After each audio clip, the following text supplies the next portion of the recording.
strength isn't what you show the world. It's what you build when no one's watching. Mental strength is not about pretending to be fearless. It's about acting with courage despite the fear. It's not about being emotionless. It's about being unshaken. The truth is, life won't get easier, but you can get stronger. Every setback, every delay, every hardship, they're not there to break you. They're there to train you. This audiobook isn't motivation. It's training. A step-by-step system to help you develop inner power that never fades. The kind of strength that stays calm under pressure, stays disciplined under fatigue, and stays focused under chaos. By the end of this, you'll know exactly how to take command of your thoughts, discipline your emotions, and master your reactions. Because true power isn't physical, it's mental. Let's unlock it, step by step. Step 1. Recognize your true power. Power isn't something you find in books, people, or circumstances. It's not given by approval, achievement, or applause. It's something you already have, something buried deep beneath layers of doubt, fear, and conditioning. The first step to mental strength isn't learning new techniques. It's remembering what's always been there. Because the truth is, you were never powerless. You were only unaware. Every person carries a hidden reservoir of strength. It's not visible. It doesn't shout. It whispers. And it waits for the moment you stop running from yourself and finally listen. Most people don't fail because they're weak. They fail because they forget how strong they truly are. They confuse difficulty with incapability. They mistake pain for punishment, when in reality it's a signal, a call to rise higher. When life hits, when emotions spiral, when fear screams louder than reason, that's not a sign of defeat. That's the test of power. Because inner power isn't about avoiding chaos, it's about remaining calm inside it. Every moment you've survived until now, every heartbreak, every failure, every night that felt endless, you made it through. You thought you couldn't, but you did. You're still here, still breathing, still fighting. And if that's not strength, what is?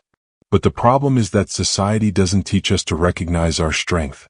It teaches us to look outward for validation, to chase status, to compare, to constantly measure our worth against others. Every time you do that, you hand over your power. You let others decide what you're capable of.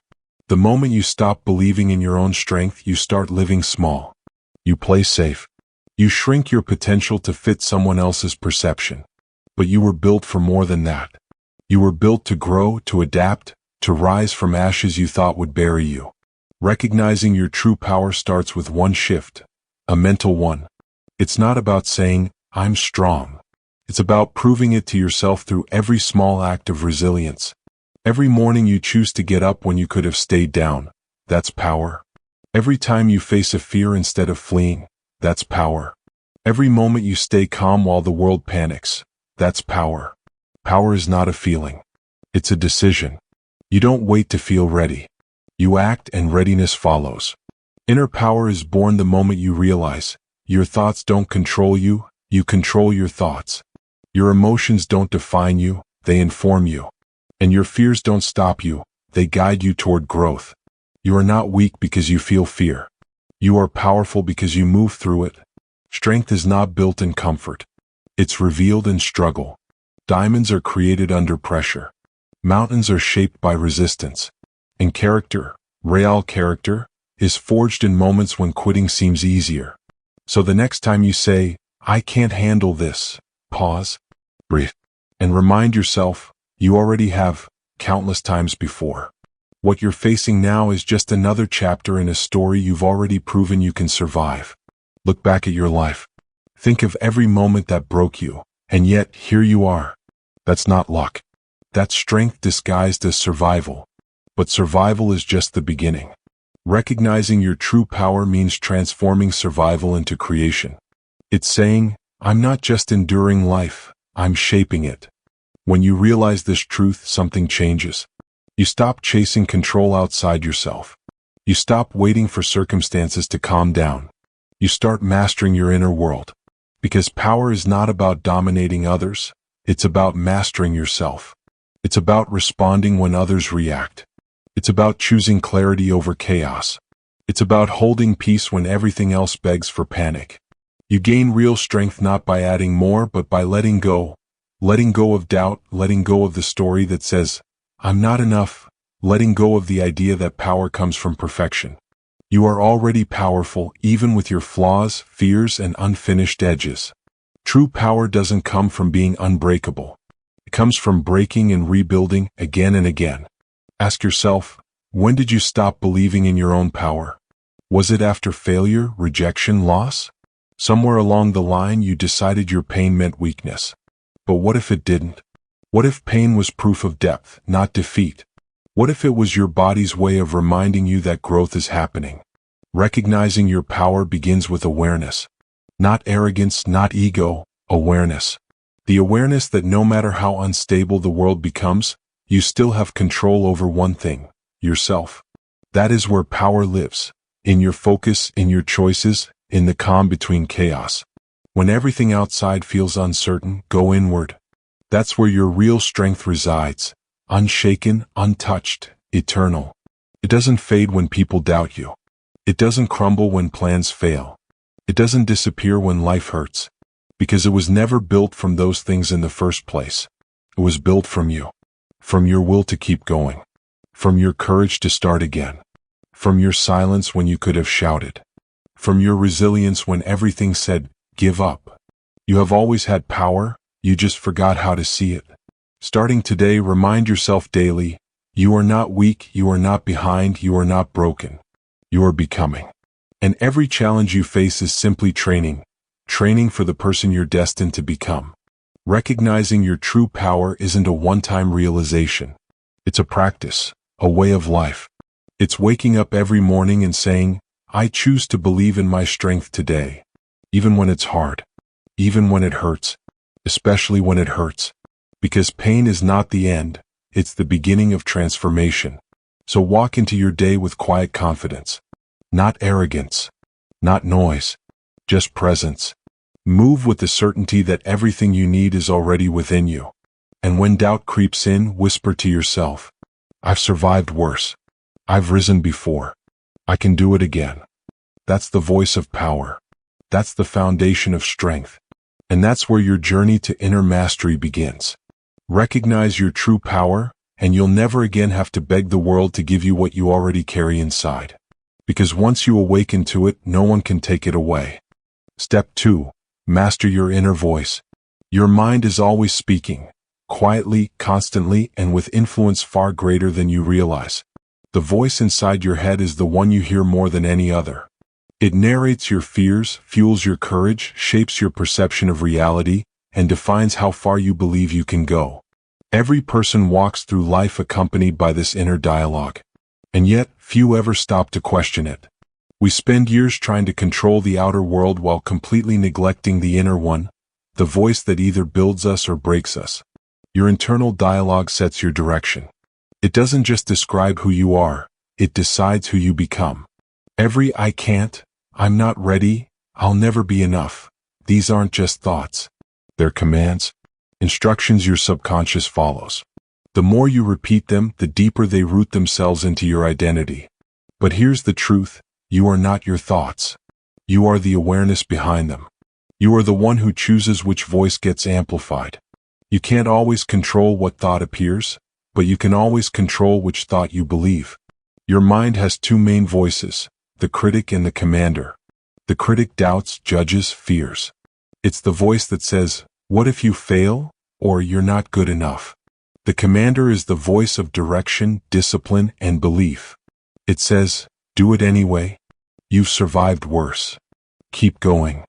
The strongest people in the world are not those who silence their inner critic completely, they're the ones who no longer obey it.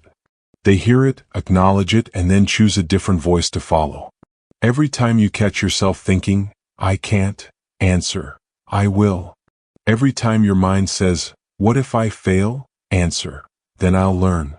Every time it whispers, you're not enough, answer, I'm more than I was yesterday, and that's progress. You have to train your mind like a muscle. Left unchecked, it weakens. Fed daily with doubt, it collapses under pressure. But if you condition it with intention, if you repeat words of power instead of fear, it becomes your strongest ally. Your thoughts shape your emotions shape your actions, and your actions shape your identity. That's why mastering your inner voice is the foundation of mental strength, because what you repeat internally becomes who you are externally. If you constantly think, "I'm tired," your body obeys. If you constantly think, "I'm capable," your energy rises to match it. If you constantly think, "Nothing ever works out," you unconsciously sabotage your efforts. But if you think, "I'm creating progress even if it's slow," you build momentum that never fades. This is not about toxic positivity or pretending everything is fine. It's about discipline of thought, the practice of guiding your inner dialogue toward what serves you, not what drains you. Start noticing the tone of your self-talk. Would you speak to someone you love the way you speak to yourself? Most people wouldn't. Most people spend years encouraging others while secretly criticizing themselves. That silent self-abuse corrodes confidence, one thought at a time. The first step to mastering your inner voice is awareness. Begin to listen consciously. Catch yourself in mid-thought. Ask, would I want this thought to become my truth? If not, change it. Replace it. Rewire it. It won't feel natural at first, because your current mental dialogue has been programmed through repetition. Years of unchallenged beliefs have carved grooves in your mind. But repetition built them, and repetition can erase them. Every morning, speak to yourself with intent. Not passively, but powerfully. Don't start your day scrolling through the noise of others. Start it by grounding your own voice. Say things like, "I am focused. I am disciplined. I am capable of handling whatever today brings. I've overcome before, I'll overcome again." When repeated daily, these words don't just inspire, they reprogram. They become new neural pathways, new defaults of thought. And when challenges arise, your mind automatically reaches for strength instead of surrender. You cannot control how the world speaks to you, but you can control how you speak to yourself. The world might doubt you, underestimate you, criticize you, but as long as your inner voice stays steady, you remain unshaken. Confidence is not built in public, it's built in private, in the conversations you have with yourself when no one is watching. When you tell yourself, "I can do this," and then you act on it, you teach your mind that you're someone who follows through. Over time, belief becomes your nature. But if your inner voice is full of self-pity, blame, and fear, you teach your mind helplessness. And helplessness becomes habit. That's why discipline of thought is the highest form of strength. When you learn to master your internal world, no external chaos can defeat you. When your mind says, "I'm not ready," reply, "No one ever is, but I'm going anyway." When your fear says, "You might lose," reply, "Maybe, but I'll still grow." When your doubt says, "You've failed before," reply, "And I'm still standing." Over time, your mind will start to listen. Will start to trust you again. Because confidence isn't built from success, it's built from keeping promises to yourself.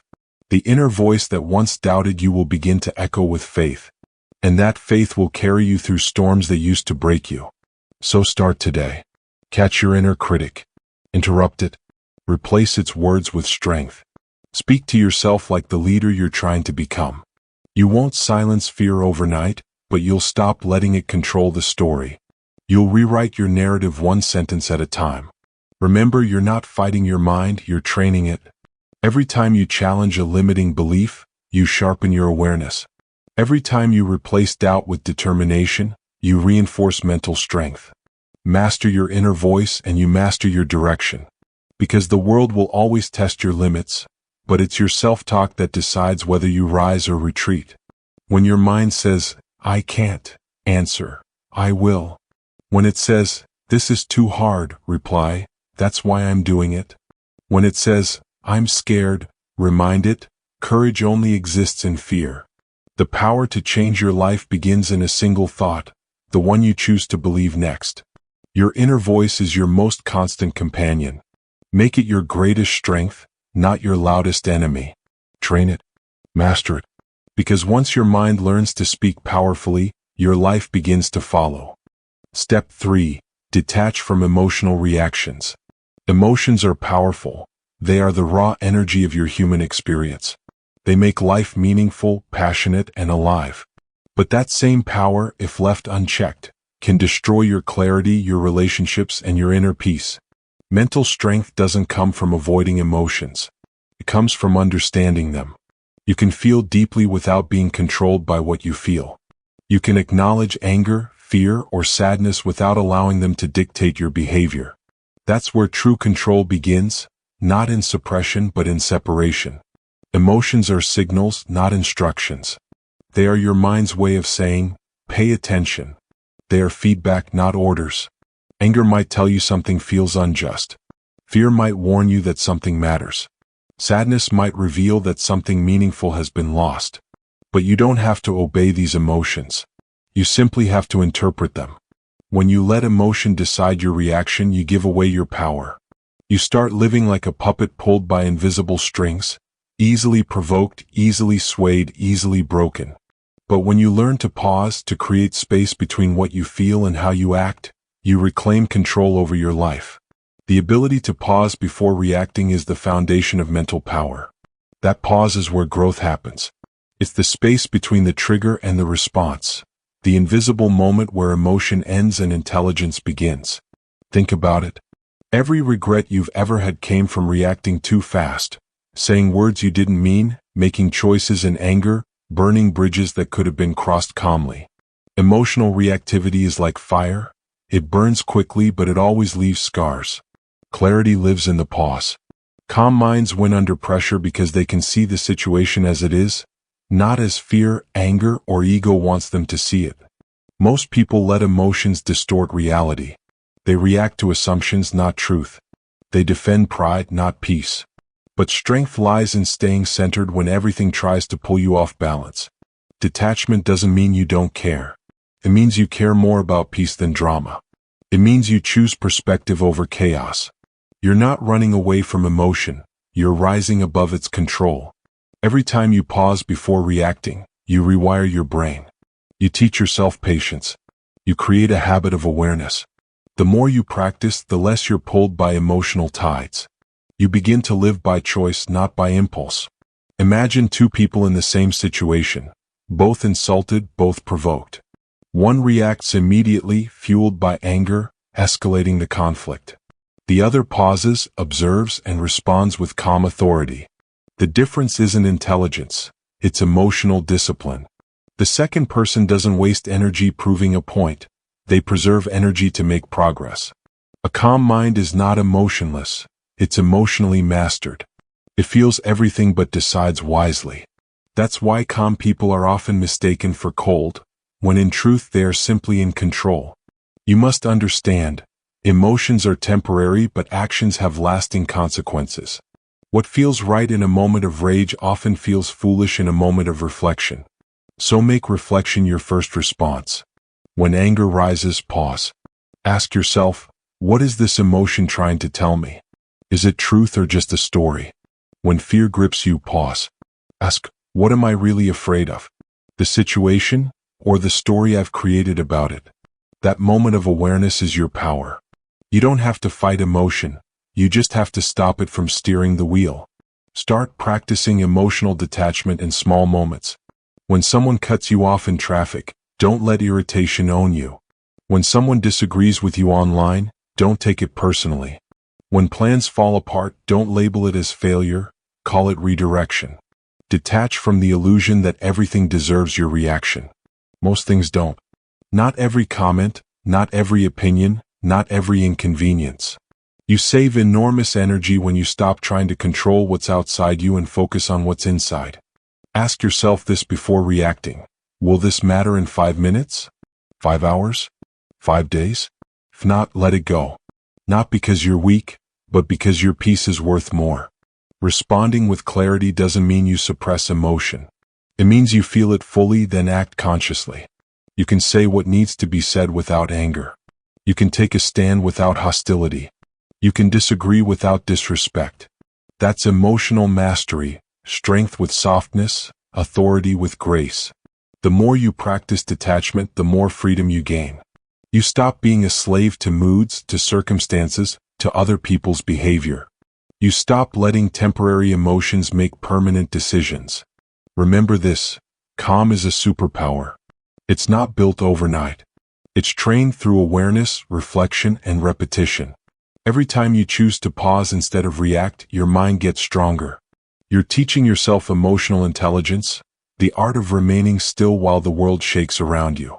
True strength is quiet. It doesn't need to prove. It doesn't need to fight for validation. It simply observes, understands, and responds with precision. So the next time emotion surges, remind yourself, this feeling is not who I am. It's something passing through me. I will feel it, understand it, and release it, but I will not obey it. The moment you detach from emotional reactions, you move from chaos to control. You begin responding with wisdom instead of instinct. You start leading your life instead of being led by it. Calm doesn't mean passive. It means powerful. Because when you control yourself, nothing else can control you. Detach from emotional reactions. Feel deeply but think clearly. Respond with intention, not impulse. Because in every battle between emotion and clarity, the calm mind always wins. Step 4. Replace complaints with action. Complaining is the easiest form of surrender. It gives you the illusion of control, the satisfaction of expression, but delivers nothing in return. Every time you complain, you reinforce the idea that life happens to you, not for you. And that single belief kills growth faster than failure ever could. Complaining drains energy. Action restores it. One weakens the mind, the other strengthens it. The difference between a complainer and a doer isn't circumstance, it's direction. One focuses on what's wrong. The other focuses on what can be done. Every second spent on blame could have been used for progress. Every argument defending your limitations could have been used to destroy them. You don't need perfect conditions to begin, you just need the courage to start where you are. Most people complain because it's comfortable. Complaining creates a false sense of effort. It feels like doing something even though it changes nothing. It becomes a mental loop of frustration disguised as analysis. But the truth is, life doesn't reward noise, it rewards motion. You can talk about how unfair things are, or you can act on what you can control. One leads to bitterness, the other to growth. When something feels unfair, move anyway. Because motion defeats helplessness. The moment you take one small action, you shift from victim to creator. You take back the power you gave away through complaint. Action breaks inertia. It transforms emotion into momentum. You can't think your way out of fear or self-pity, you must move your way out. Ask yourself, what does complaining give me? Does it change the outcome? Does it make me stronger? Or does it simply keep me stuck in the same mental loop, convincing myself that I'm powerless? People who grow fast have mastered one skill. They replace reaction with response and complaints with decisions. They look at challenges not as unfair but as feedback. Instead of saying, "Why is this happening to me?" they ask, "What can I learn from this? What's my next step?" That shift changes everything. Because complaining keeps you focused on problems, while action keeps you focused on solutions. You become what you repeat. If you repeat complaints, you train your brain to seek negativity. If you repeat action, you train your mind to seek progress. Understand this, life is rarely fair. But fairness was never a requirement for greatness. Some of the most successful people in history started from circumstances far worse than yours. What made them different wasn't luck, it was refusal. They refused to stay stuck. They refused to give excuses the power to define their limits. Every moment you spend analyzing why something isn't working could be replaced with one small step toward fixing it. Action might not solve everything immediately, but it keeps you in motion, and motion is where clarity is found. You can't steer a parked car. No direction, no insight, no momentum. But the moment you move, even slowly, the path begins to reveal itself. So when your mind starts to complain, when you hear that voice saying, "This isn't fair, it's too hard," or "Why me?" pause and redirect that energy. Instead of feeding frustration, feed focus. Ask, what's the smallest action I can take right now? Then take it. The smallest action always beats the biggest complaint. Complaining keeps you tied to the problem. Action connects you to the solution. The more you act, the less you need to complain, because progress itself becomes the proof that you're capable. It doesn't matter how small your step is, cleaning your space, sending one email, taking a walk, studying one page. The goal isn't perfection, it's direction. Motion builds confidence. Confidence builds consistency. And consistency builds strength. Understand this. The world doesn't respond to words, it responds to effort. You can talk about wanting change or you can become the change. But you can't do both at the same time. Every day, choose to act instead of complain. Choose to move instead of mope. Choose to build instead of blame. Because when you take responsibility, you stop waiting for life to get easier, you start getting stronger. People who complain are often searching for validation. They want someone to confirm their pain. But validation doesn't heal, action does. Talking about problems may feel comforting for a moment, but only doing something about them brings peace. It's not wrong to feel frustration. It's human. But it's what you do with that frustration that defines you. Channel it. Turn it into drive. Use it as proof that you care enough to act. Ask yourself, what kind of energy am I feeding, complaint or creation? Every word, every thought, every choice is a deposit. If you invest in complaints, you get stagnation. If you invest in action, you get transformation. You don't need perfect plans, you need consistent movement. You don't need to see the entire path, just take the next step. That's how momentum is built. One action at a time, one decision at a time. Replace every complaint with a commitment. Instead of saying, "This is too hard," say, "I'll get stronger." Instead of, "I don't have time," say, "I'll make time." Instead of, "No one helps me," say, "I'll build it myself." That's the language of strength. That's how leaders think. Every time you act instead of complain, you create proof that you're capable, adaptable, and in control. And the more proof you create, the quieter doubt becomes. Stop feeding problems with words. Feed solutions with effort. When life feels unfair, move anyway. When progress feels slow, move anyway. When fear says it's pointless, move anyway. Because motion, any motion, defeats helplessness. And helplessness only lives where action doesn't exist. The people who rise aren't the ones who never feel frustration. They're the ones who refuse to stay there. They use complaint as fuel and action as direction. Complaining drains energy, action restores it. Always. So the next time you catch yourself complaining, remember, you have two choices: talk about the problem or become the solution. Only one of them changes your life. Step 5. Create your personal code. Strength isn't built on motivation. It's built on principles, a set of rules you live by even when no one's watching. Motivation fades, discipline slips, but principles stay.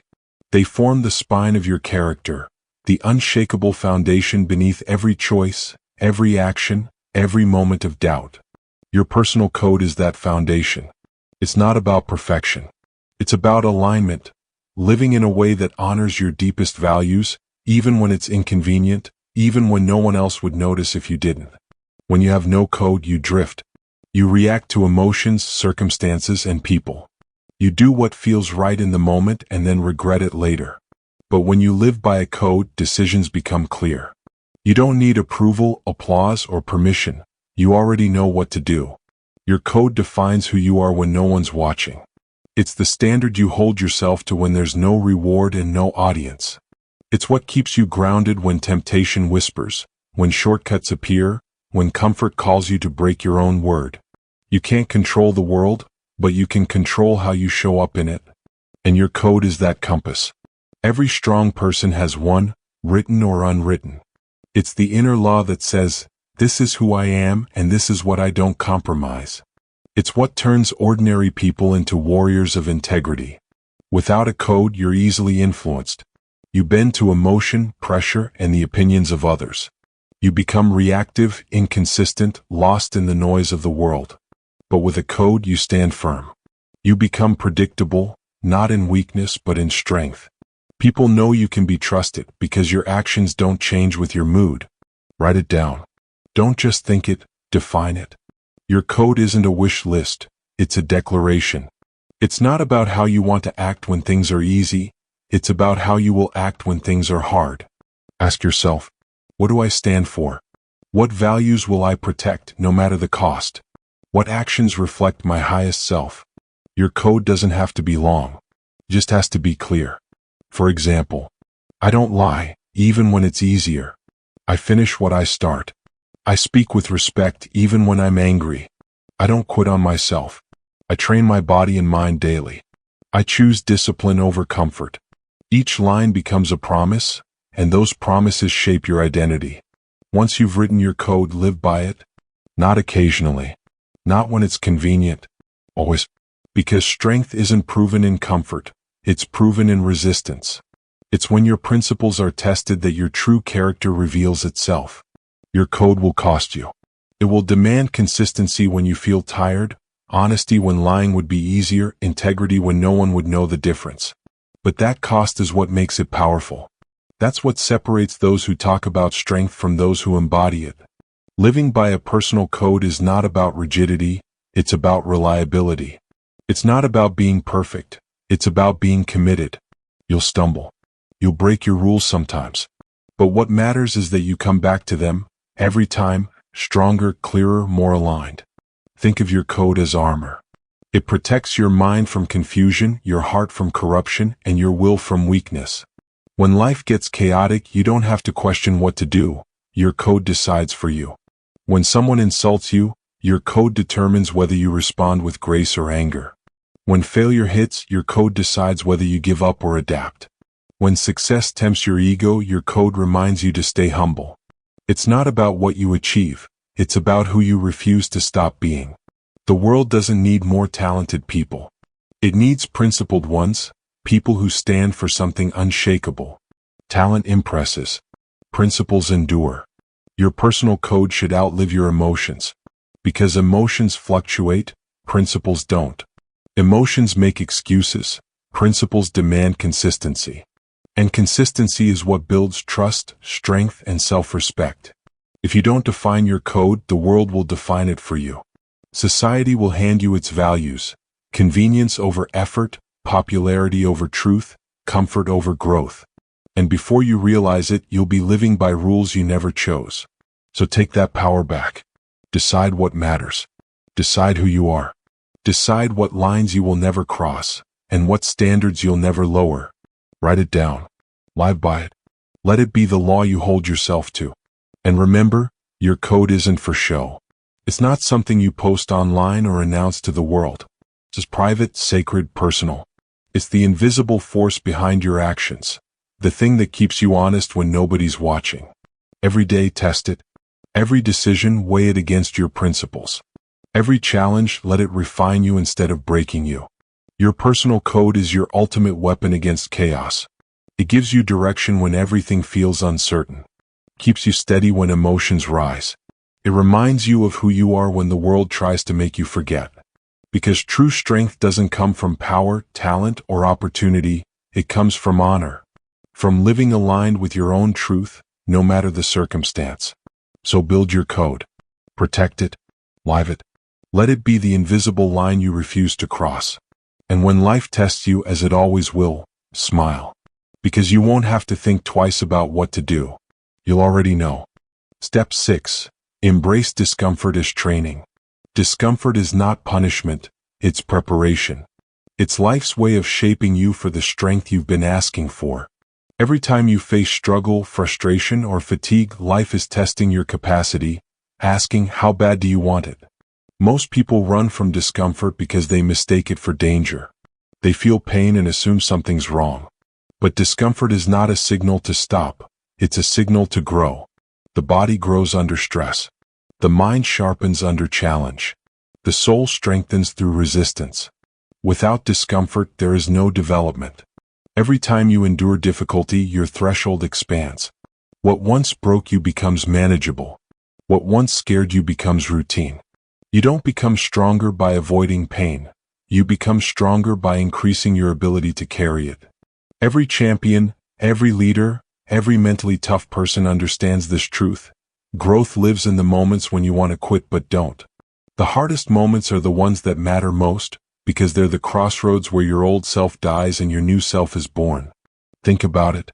Every major transformation in your life came from discomfort. Change of career. Ending a toxic relationship. Learning something difficult. Facing rejection. Pushing through self-doubt. None of it was easy, but all of it built you. The pain you hated then is the strength you rely on now. Comfort zones feel safe, but they are silent cages. They protect you from pain but also from progress. The longer you stay in comfort, the weaker your will becomes. You start mistaking ease for happiness and convenience for peace. But real peace isn't the absence of challenge, it's the mastery of challenge. Discomfort is the gym of the mind. Every time you push past what's comfortable, waking up early, choosing discipline over distraction, facing fear head-on, you're training yourself to thrive in chaos. You're conditioning your mind to stay calm under pressure and to act with courage when others hesitate. The people who grow the most are not the ones who seek comfort. They're the ones who embrace the burn. They understand that pain is temporary but growth is permanent. That every repetition of struggle makes them more unshakable, more adaptable, more powerful. Your mind learns through exposure. The first time you face hardship, it hurts. The second time, it stings less. The third time, it barely affects you. That's not desensitization, that's adaptation. You're becoming resilient. You're training your nervous system to stay centered in the storm.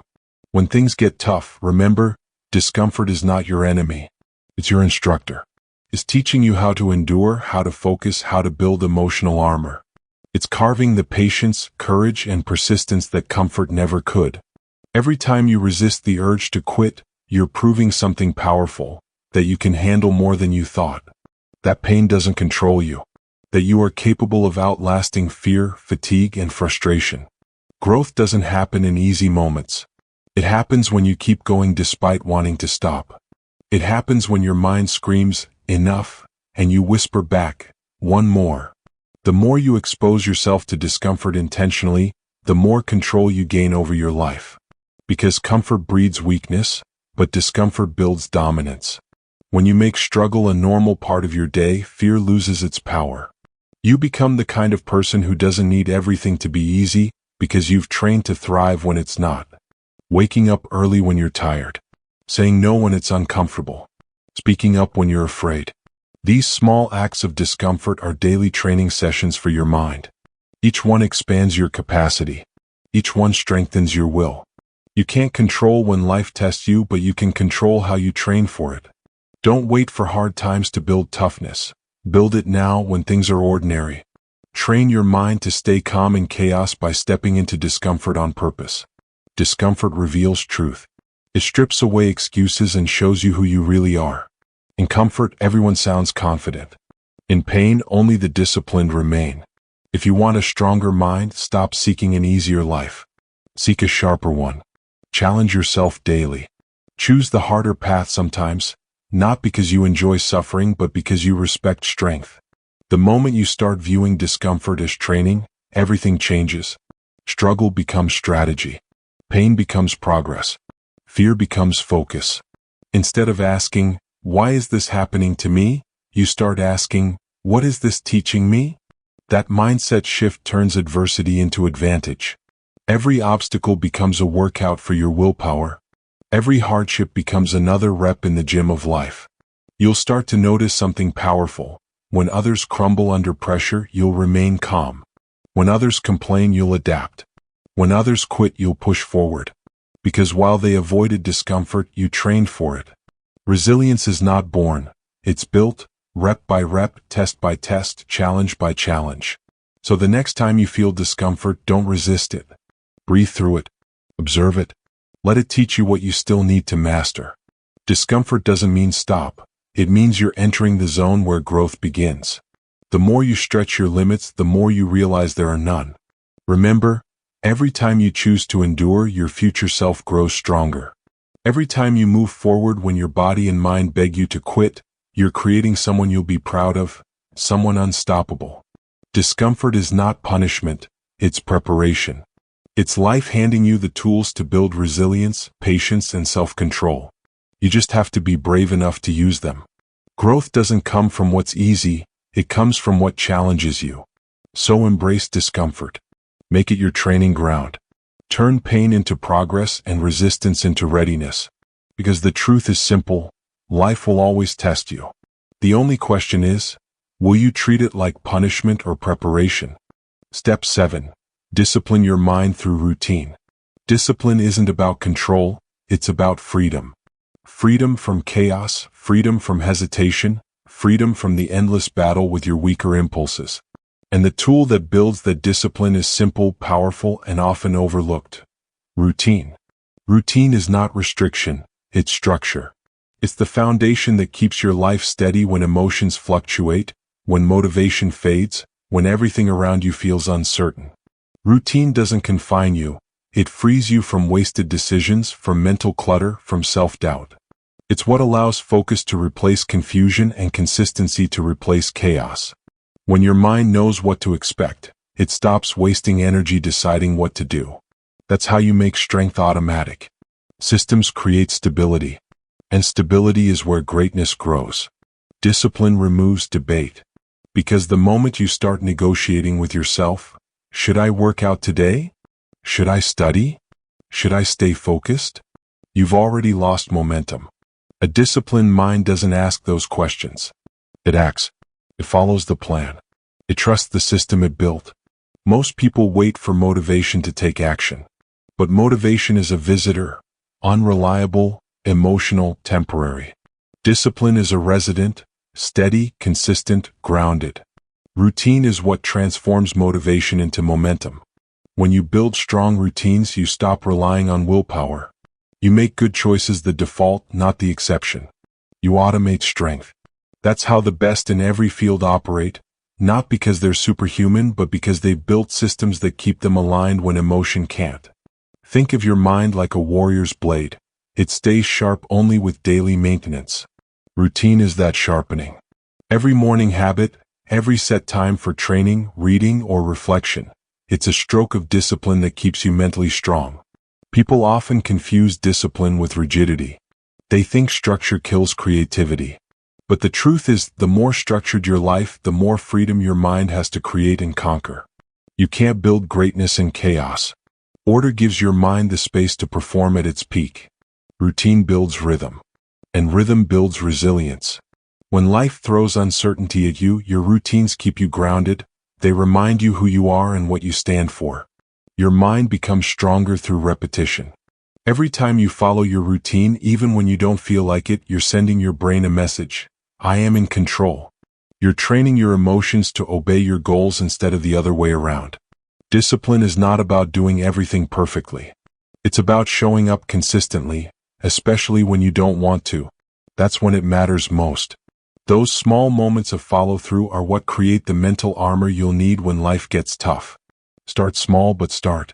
Create morning and evening routines that reflect your goals. Wake up and move your body. Read something that feeds your mind. Write down your intentions for the day. Reflect before you sleep. These rituals anchor your thoughts and strengthen your identity. Because what you repeat, you become. Your habits define your future. A chaotic routine creates a chaotic mind. A disciplined routine creates a focused mind. Your routine is proof of your priorities. You can say you want success, growth, or peace, but your daily actions reveal what you truly value. If you want mastery, structure your life around it. When you design your routine with purpose, every part of your day becomes an opportunity to train your mind. From the way you start your morning to the way you handle distractions, from how you plan your tasks to how you end your night. Even small rituals matter. Drinking water when you wake up, making your bed, setting a fixed time for deep work. These are signals to your brain that order exists. They create a sense of control that strengthens focus and confidence. Without structure, the mind becomes its own enemy. It overthinks, overreacts, and overanalyzes. It wastes energy deciding what could have already been decided. But once your routine is set, you operate with efficiency. The noise fades. Clarity rises. Routine is discipline in motion. It's how ordinary days become extraordinary progress. It's how you stack small wins that eventually turn into big transformations. If you ever feel stuck, don't change your goals, refine your routines. Systems succeed where motivation fails. A strong structure carries you when your energy dips. Remember, every disciplined action you repeat becomes a vote for the person you're becoming. Each morning you stick to your plan, each night you reflect with intention, you're building a reputation with yourself, one of reliability, integrity, and strength. The goal is not perfection, it's consistency. Even on the hard days, do something. One small act of discipline is infinitely better than none. Because momentum doesn't come from doing everything. It comes from doing something every single day. Routine isn't about limiting your life, it's about designing it. It's the silent force behind every strong, focused, unshakable person. So stop fighting structure, build it. Stop waiting for the right time, create it. Stop chasing balance, schedule it. Because once you discipline your mind through routine, everything else follows. Focus deepens. Productivity rises. Peace becomes natural. And life starts moving in rhythm with your purpose. Remember, freedom doesn't come from doing whatever you want, it comes from mastering what you must. Discipline your mind through routine. Make structure your strength. And watch how quickly chaos loses its power over you. Step 8. Build resilience through repetition. Mental toughness isn't built in a single moment of courage. It's built in repetition. You don't become resilient because you survived one hard thing. You become resilient because you've faced difficulty again and again, and every time, you chose to rise instead of retreat. Resilience is the product of exposure. You can't read your way into strength or wish your way into confidence. You have to live through discomfort repeatedly until your mind understands one truth. You can endure more than you think. Every challenge survived makes the next one smaller. What used to break you becomes background noise. The things that once terrified you become training. That's how growth works. Repetition turns pain into preparation and adversity into adaptation. Repetition of struggle creates the reflex of strength. It teaches your body and mind to remain steady in chaos, to move forward without overthinking, to respond with calm instead of panic. Every time you survive something hard, you build an automatic response. I can handle this. But most people don't last long enough to develop that reflex. They give up after the first few rounds of resistance. They expect resilience to appear instantly, forgetting that strength is a skill, and like any skill, it must be practiced daily. You can't build muscle without repeated resistance, and you can't build mental toughness without repeated challenge. That's why struggle is not an interruption in your journey, it's the curriculum. Every hardship is a repetition in the gym of the mind. The key is exposure, controlled, consistent, and conscious. You must put yourself in situations that test your limits without destroying your spirit. Take small risks daily. Face small fears often. Train your endurance in manageable doses. Over time, what was once overwhelming becomes easy. The mind learns by familiarity. The more you face fear, the less power it has. The more you confront pressure, the less it shakes you. The more you practice staying calm, the faster it becomes your default. Resilience isn't a mindset you switch on, it's a memory you build. Every repetition of persistence strengthens that memory. Every act of getting back up wires your brain for recovery instead of surrender. Think about the strongest people you admire. They didn't become that way by avoiding pain. They became that way by going through it repeatedly until it stopped scaring them. Their resilience wasn't gifted, it was earned, one challenge at a time. You can't fake repetition. You have to show up when it's hard, when it's boring, when it's uncomfortable. Every time you do, you reinforce a truth inside you, that difficulty is temporary but your will is not. Most people underestimate the power of repetition because it's not glamorous. It's routine. It's quiet. It's doing the same hard things until they stop being hard. But that's exactly where transformation hides, in the grind that no one sees. Repetition is not monotony. It's mastery. Each round teaches you something new, about your limits, your patience, your problem solving, your persistence. Every repeated challenge deepens your emotional endurance. Failure stops hurting after you've failed enough. Pressure stops paralyzing after you've been under it enough. Fear stops controlling you after you've walked through it enough. That's how resilience is built, not by avoiding repetition but by embracing it.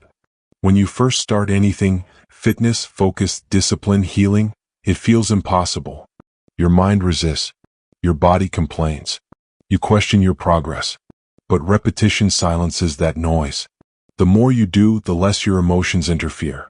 The more you act, the more automatic it becomes. Repetition builds rhythm, and rhythm builds resilience.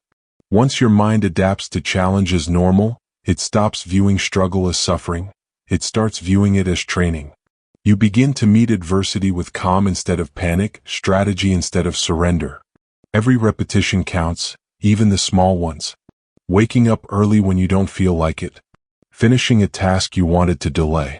Choosing discipline over distraction. These aren't just habits. They're micro-tests of resilience. Each one adds a layer to your strength.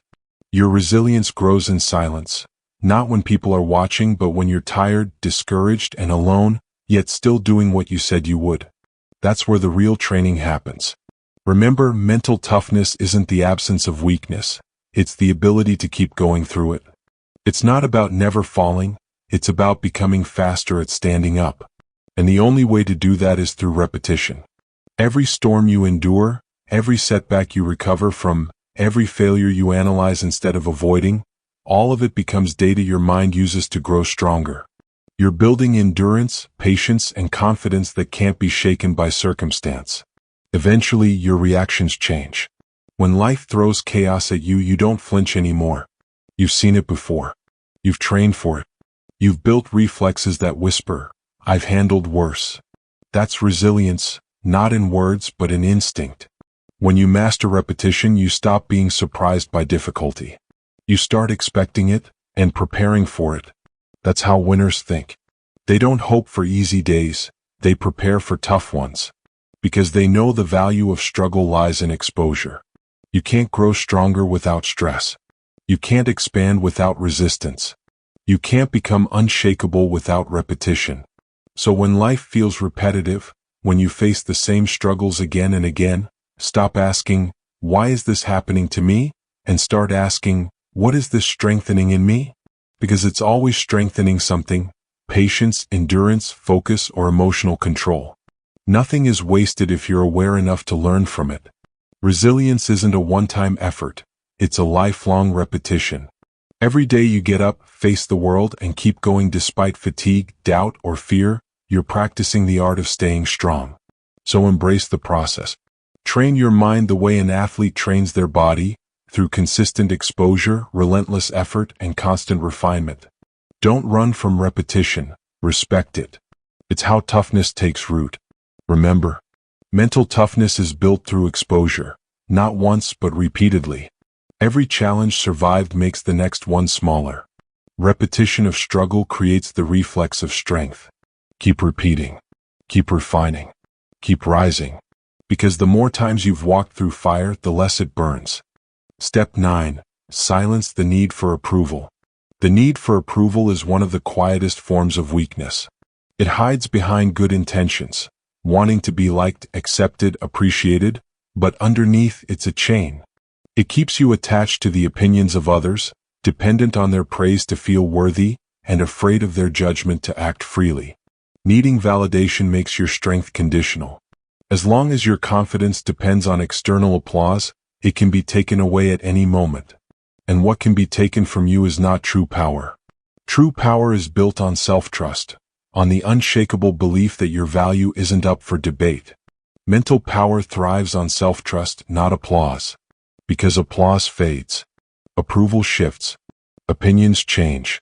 The same crowd that cheers for you today might ignore you tomorrow. If your identity is tied to their noise, silence will destroy you. You can't lead your life boldly if you're constantly checking whether everyone approves of your path. You can't reach your highest potential while seeking permission to climb. Growth requires independence, the courage to move forward even when nobody understands you yet. The truth is, most people won't understand your journey because it's not theirs to understand. They haven't seen your battles, your pain, your effort, or your evolution. They see the result, not the process. That's why you can't let them define your worth. They don't even know the full story. The need for approval comes from fear. Fear of rejection, fear of being misunderstood, fear of standing alone. But solitude is where strength grows. The moment you stop fearing disapproval, you become unstoppable. Because when you're no longer controlled by others' opinions, you're finally free to act on your own truth. You can't be mentally strong if you need to be constantly reassured. Confidence built on compliments collapses in silence. Confidence built on self-awareness stands firm in solitude. The most powerful people in history weren't the most liked, they were the most convicted. They followed their inner compass even when it cost them comfort, approval, or acceptance. Because they understood this truth, greatness is rarely recognized in real time. If you chase approval, you'll always shape-shift, becoming whatever others want you to be. You'll edit your voice, your values, your actions, to fit into boxes that were never meant for you. And with every compromise, you lose a little more of your authenticity. But if you choose self-trust, you stop asking, "Will they like me?" and start asking, "Will I respect myself after this?" That shift changes everything. Because the only approval that truly matters is from your future self. The version of you who's proud that you didn't shrink for acceptance, who's grateful that you stayed true even when no one was clapping. Self-trust is the foundation of inner peace. It's knowing that you can rely on yourself, not because you're perfect, but because you're honest. You keep your word. You follow through. You stand by your values even when it's inconvenient. That's what creates real confidence, the kind that doesn't need to be seen to exist. When you no longer crave validation, you stop over-explaining. You stop defending every decision. You stop overthinking every move. You start moving with quiet certainty, the kind that doesn't beg to be noticed because it's rooted in truth. It's not arrogance. It's alignment. Arrogance demands recognition. Confidence doesn't need it. The more you rely on external validation, the more fragile you become. Because validation is inconsistent. People praise when it benefits them. They criticize when it doesn't. Their perception of you changes based on their own emotions, not your worth. Building your identity on that is like building a house on shifting sand. You'll never feel enough if you're waiting for everyone else to say you are. Because there will always be someone who disapproves, misunderstands, or dismisses what you're doing. Always. And if that's what stops you, you'll never move forward. Strength is staying authentic even when it's unpopular. It's trusting your inner voice over the crowd's noise. It's walking alone, not because you prefer isolation, but because you refuse to dilute your truth to fit in. The need for approval kills growth because it kills risk. When you fear judgment, you stop experimenting, exploring, expressing. You play safe, you stay small, and you live half alive, constantly wondering what others think instead of asking what you think. But freedom, real freedom, begins the moment you stop performing. When you stop seeking applause for every action and start doing things simply because they align with who you are. That's where power lives. The world's loudest voices often belong to people still searching for validation. The calmest ones belong to those who found it within. Start practicing silence. When you make a choice, resist the urge to explain it to everyone. Let your actions speak. Let time reveal what words can't.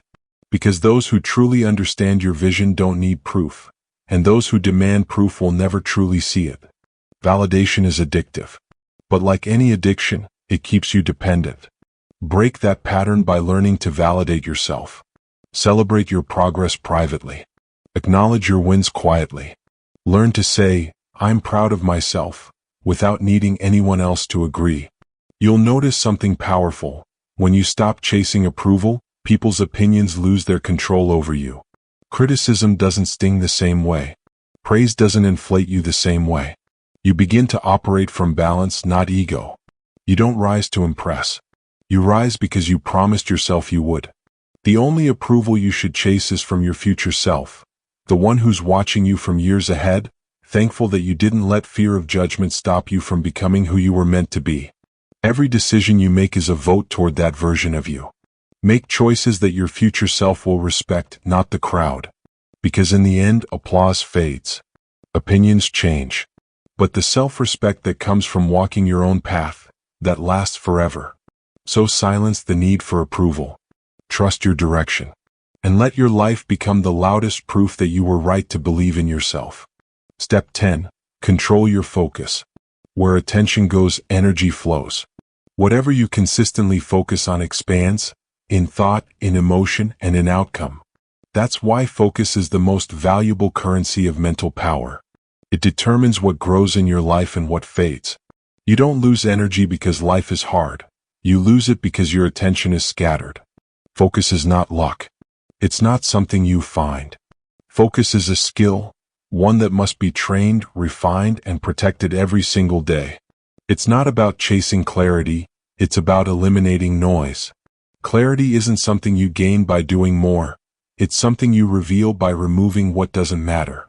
Most people aren't tired because they've done too much. They're tired because they've done too many trivial things, scattering their energy across distractions, tasks, and emotions that contribute nothing to their long-term growth. Distraction is the silent killer of potential. It doesn't destroy you overnight, it dissolves you slowly. Every notification, every unnecessary argument, every hour spent comparing yourself to others is a withdrawal from your power. You can't build an unbreakable mind if your attention is constantly being stolen. To control your focus, you must first understand this truth. Your attention is your responsibility. The world will always try to claim it, through entertainment, gossip, comfort, or chaos. But the strong know how to guard it. They know that what you give your focus to becomes your reality. When your mind is fragmented, your energy is weak.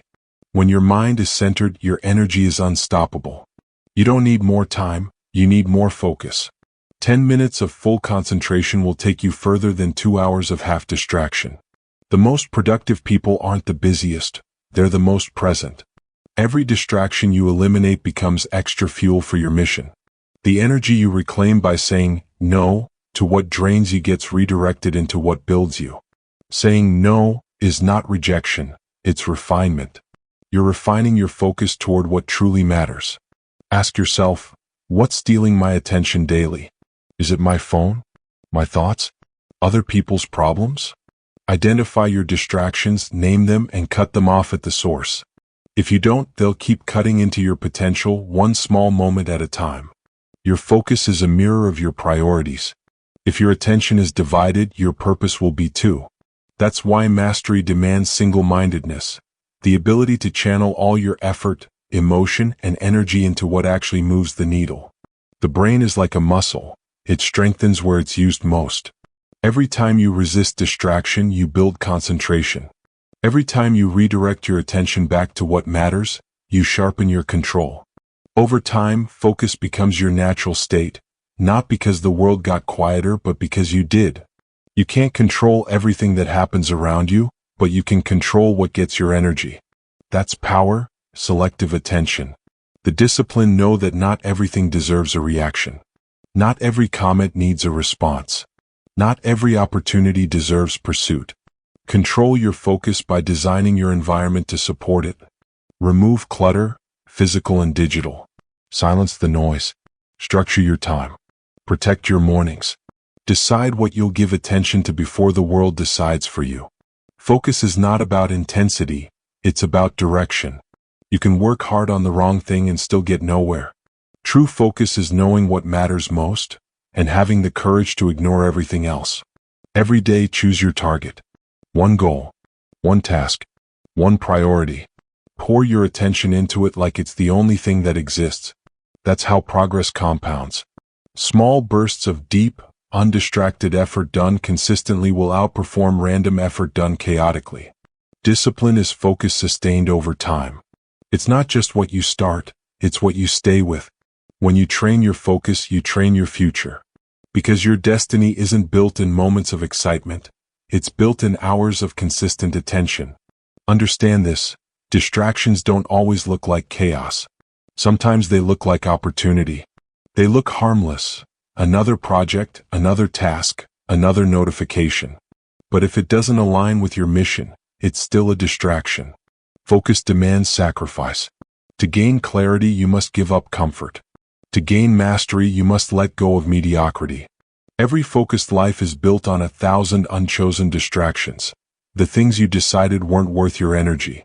When your focus is fractured, your purpose fades. But when your focus is directed, even the impossible becomes manageable. Because the human mind, when centered, is capable of extraordinary things. You don't need to control the world. You only need to control your attention to it. When the mind wanders, pull it back. When you feel overwhelmed, simplify. When you feel distracted, remind yourself why you started. That's how you reclaim focus, not through force but through awareness. Focus is freedom. It frees you from reacting to every emotion, from chasing every impulse, from living at the mercy of your environment. It brings peace because it brings purpose. Train your attention like a warrior sharpens their blade, with patience, precision, and persistence. Every moment you stay present, every time you resist distraction, you're sharpening your edge. In a world full of noise, your ability to focus is your greatest competitive advantage. It's what separates those who live intentionally from those who merely drift. So simplify your attention. Guard it like treasure. Pour it only into what moves you closer to your vision. Because where attention goes, energy flows.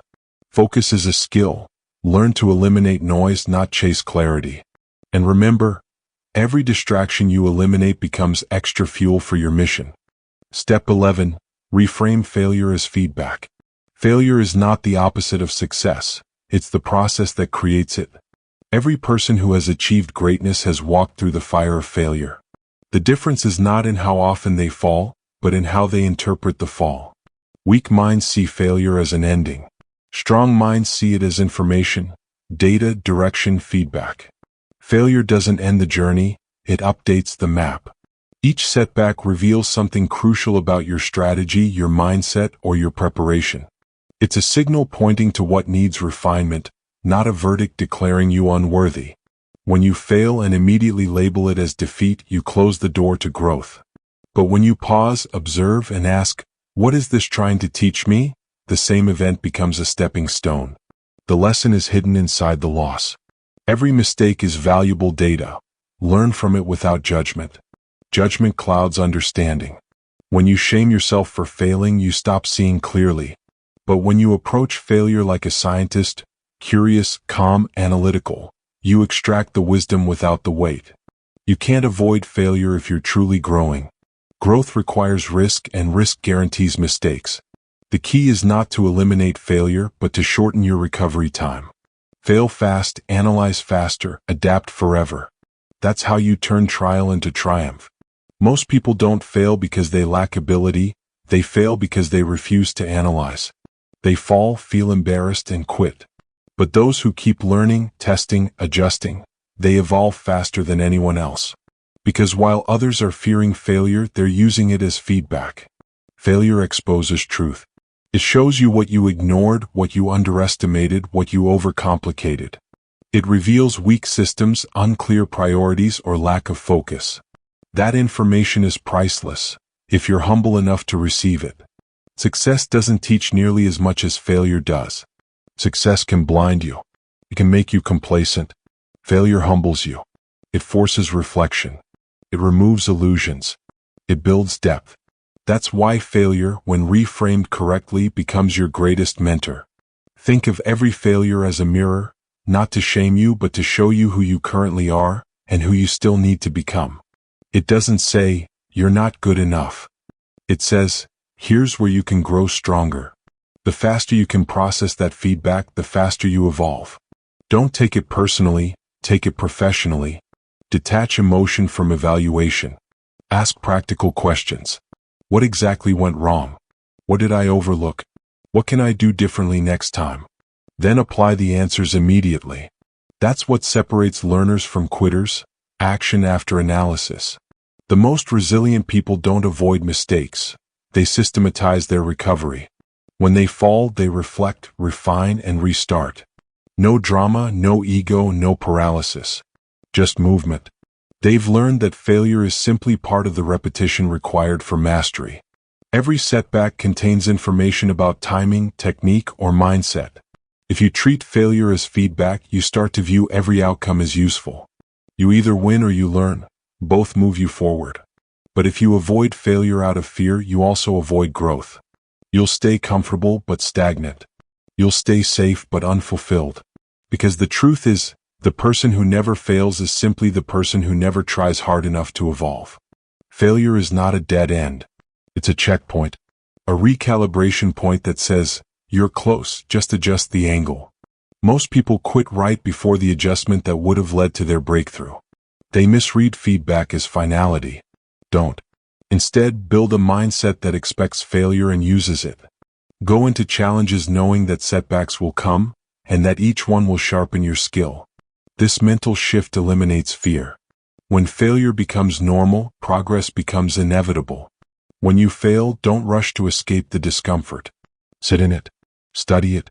There's data in the pain. The disappointment you feel isn't punishment. It's awareness. Awareness that your standard and your performance don't match yet. Use that gap as motivation, not shame. The more you practice this, the faster you'll move from emotional reaction to logical adaptation. That's what mastery looks like. Emotional stability under failure. Remember, you are not your results. You are your response to them. A failed attempt doesn't define your worth.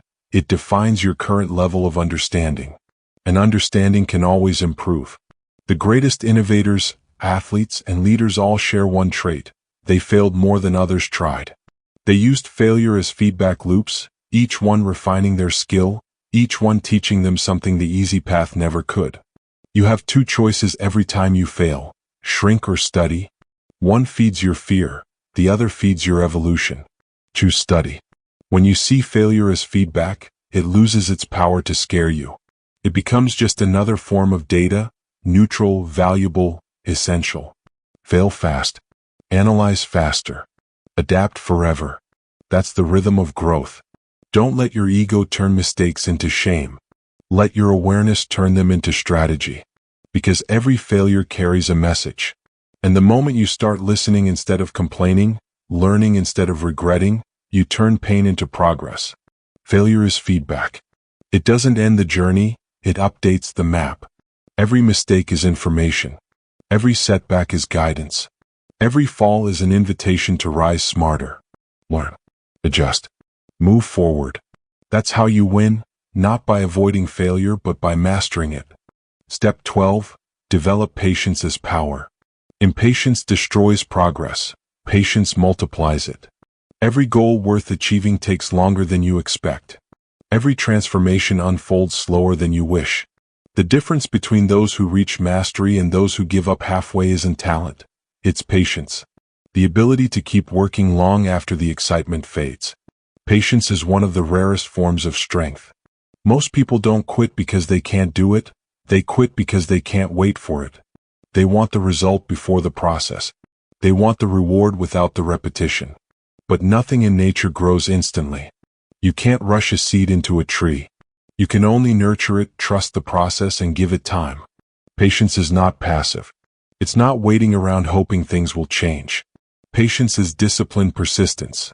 The ability to keep showing up, keep learning, keep refining, even when progress is invisible. Impatience is emotional. It feeds on insecurity and comparison. It makes you chase speed over depth, shortcuts over substance.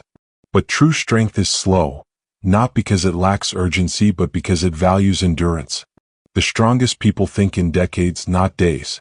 They don't measure success by how quickly something happens, but by how deeply it lasts.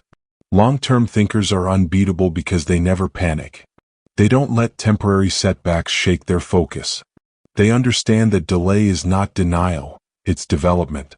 Every slow season is building something unseen: resilience, maturity, perspective. Impatience destroys this process. It makes you abandon what's working simply because it's not working fast enough. It turns you into your own obstacle. You sabotage consistency for instant gratification. You trade growth for validation. Patience, on the other hand, builds momentum quietly. It keeps you grounded through uncertainty. It turns consistency into mastery. It allows your craft, your mindset, and your purpose to evolve at the pace required for real transformation. Patience is not waiting, it's the ability to work steadily without immediate reward. It's showing up to train when no one's watching. It's learning when no one's praising. It's believing in the compound effect of effort. That small, consistent actions eventually become unstoppable force. If you're growing slowly, you're still growing. The tree that takes the longest to grow produces the strongest roots. Fast results may look impressive, but they rarely last. Sustainable success demands time, repetition, and refinement. The impatient chase outcomes. The patient build foundations. And when pressure rises, only foundations stand. Every great achievement in history was born from patience. The artist refining his work for years, the athlete training in silence, the thinker questioning and revising until clarity arrived. The process doesn't reward the loud. It rewards the persistent. Impatience blinds you to progress. You might be improving, but because you can't see immediate results, you assume you're failing.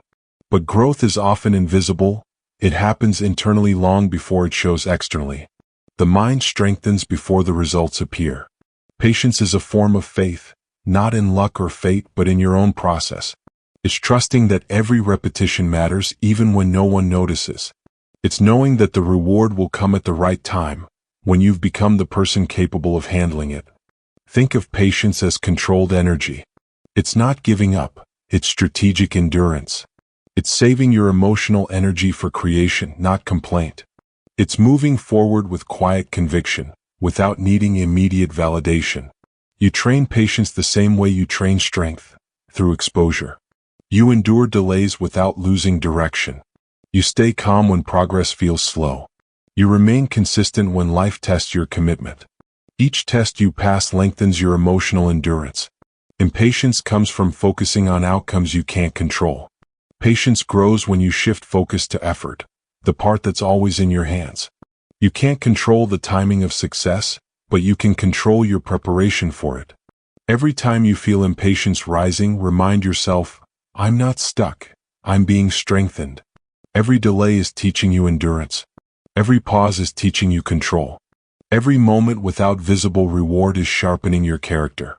The impatient demand results. The patient become results. Long-term thinkers are unshakable because they don't depend on pace. They depend on direction. As long as they're moving forward, they're winning. They know slow progress is still progress. You don't build a masterpiece in a day. You build it one stroke at a time.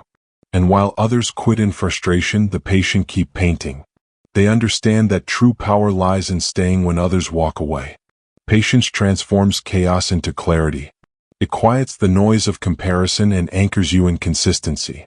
It teaches you that time is not your enemy, it's your ally. Time reveals, refines, and rewards those who persist long enough to deserve it. When you learn patience, you stop panicking when progress slows. You stop doubting when life delays your reward. You stop forcing outcomes that aren't ready. You start moving with quiet confidence, knowing everything has its season. Impatience destroys focus. Patience strengthens it. Impatience reacts. Patience responds. Impatience seeks approval. Patience seeks improvement. So whenever you feel the urge to rush, pause. Breathe. Remember that consistency compounds. Your pace doesn't define your power, your persistence does. Develop patience as power. Because in a world addicted to speed, patience is the ultimate advantage. Those who can wait with discipline, who can build, refine, and believe in silence, eventually create what the impatient never will. Step 13. Train your emotional endurance. Strength isn't about never breaking, it's about recovering faster. No one is immune to emotional storms. No matter how mentally strong you are, life will hit you with moments that shake your composure, test your patience, and challenge your inner balance. Emotional endurance is what allows you to bend without breaking, to fall without staying down. Emotional endurance means staying grounded during chaos. It's the ability to remain centered when everything around you demands a reaction. It's not about suppressing feelings, it's about mastering them. Because emotions aren't the enemy, reactivity is. Everyone can stay calm when things go right. The real test is how you respond when they don't. When frustration builds, when people disappoint you, when plans collapse, that's when endurance is built. Not in comfort, but in the chaos that forces you to regulate yourself instead of exploding outward. Learn to breathe, detach, and reset before reacting. Resilience is built in that pause. That single breath between emotion and response is where emotional power lives. It's the space that separates the impulsive from the intentional, the reactive from the resilient. Emotional endurance doesn't mean you don't feel deeply. It means you can feel deeply without losing control. It's what allows you to experience pain without turning bitter, to face disappointment without becoming hopeless, to confront stress without being consumed by it. Your emotions are messengers, not masters. They exist to inform you, not to command you. Anger tells you something feels unjust. Fear reminds you that something matters. Sadness shows you where your heart still cares. But when you obey emotions blindly, you let temporary feelings make permanent decisions. The more emotionally enduring you become, the less power external chaos has over your internal state. People can say what they want. Circumstances can shift overnight. But you remain steady because your stability doesn't depend on what happens outside. It comes from within. To build emotional endurance, you must train like an athlete of the mind. You can't expect calm under chaos if you've never practiced calm in peace. It begins in small moments, when someone cuts you off in traffic, when a conversation gets tense, when plans fall apart. Each moment is a micro-rep of control. Every time you resist the urge to overreact, you're strengthening your emotional core. Breathe before reacting. Detach before judging. Reflect before responding. These are the mental push-ups that make you emotionally unshakable. Every time you recover quickly from a setback, your nervous system learns that pain isn't fatal. Every time you calm yourself after anger, your brain rewires to favor control over chaos. Every time you let go of resentment faster, you free yourself from emotional exhaustion. That's how endurance grows, repetition through recovery. You don't need to be emotionless to be strong. You just need to stop letting emotions dictate your behavior. A person who feels everything yet stays composed is far more powerful than one who avoids emotion entirely. Think of emotional endurance as balance under pressure. A storm can rage outside, but you stay centered inside. You acknowledge the wind, but you don't let it carry you away. You don't fight every feeling, you observe it, understand it, and let it pass. Most emotional suffering doesn't come from the emotion itself. It comes from resistance. The more you fight your feelings, the stronger they become. Endurance means acceptance, not submission but awareness. You accept the feeling, let it move through you, and then refocus on what matters. When something hurts, breathe through it. When someone offends you, pause before you speak. When life feels unfair, step back before you act. That pause is your training ground. That's where emotional maturity replaces impulse. Every emotionally strong person you've ever met learned this skill through pain. They weren't born calm. They were forged through moments that tested their patience, broke their expectations, and demanded self-control. They built emotional endurance one reaction at a time. Emotional endurance is also about recovery. Everyone loses control sometimes. Everyone says or does things they regret. But the mentally strong don't stay in guilt. They reset. They reflect, learn, and return to balance quickly. Because power isn't in never falling, it's in standing up fast. When you train your emotional endurance, you start to notice something remarkable. You stop taking everything personally. The world stops feeling hostile. You begin to see other people's reactions as reflections of their own pain, not as attacks on you. That perspective grants peace. You also stop letting temporary emotions make long-term choices. You don't quit because you're tired. You don't lash out because you're hurt. You don't give up on people because of one bad day. You learn to separate feelings from decisions, and that separation is the essence of control. To strengthen emotional endurance, expose yourself intentionally to controlled discomfort. Sit in silence when you want distraction. Stay calm when confronted. Hold patience when others lose theirs. These moments condition your nervous system to handle intensity without panic. Remember, strength is built through exposure, and emotional strength is no different. You can't expect composure in chaos if you avoid discomfort in daily life. Every challenge is emotional training. Every argument tests your awareness.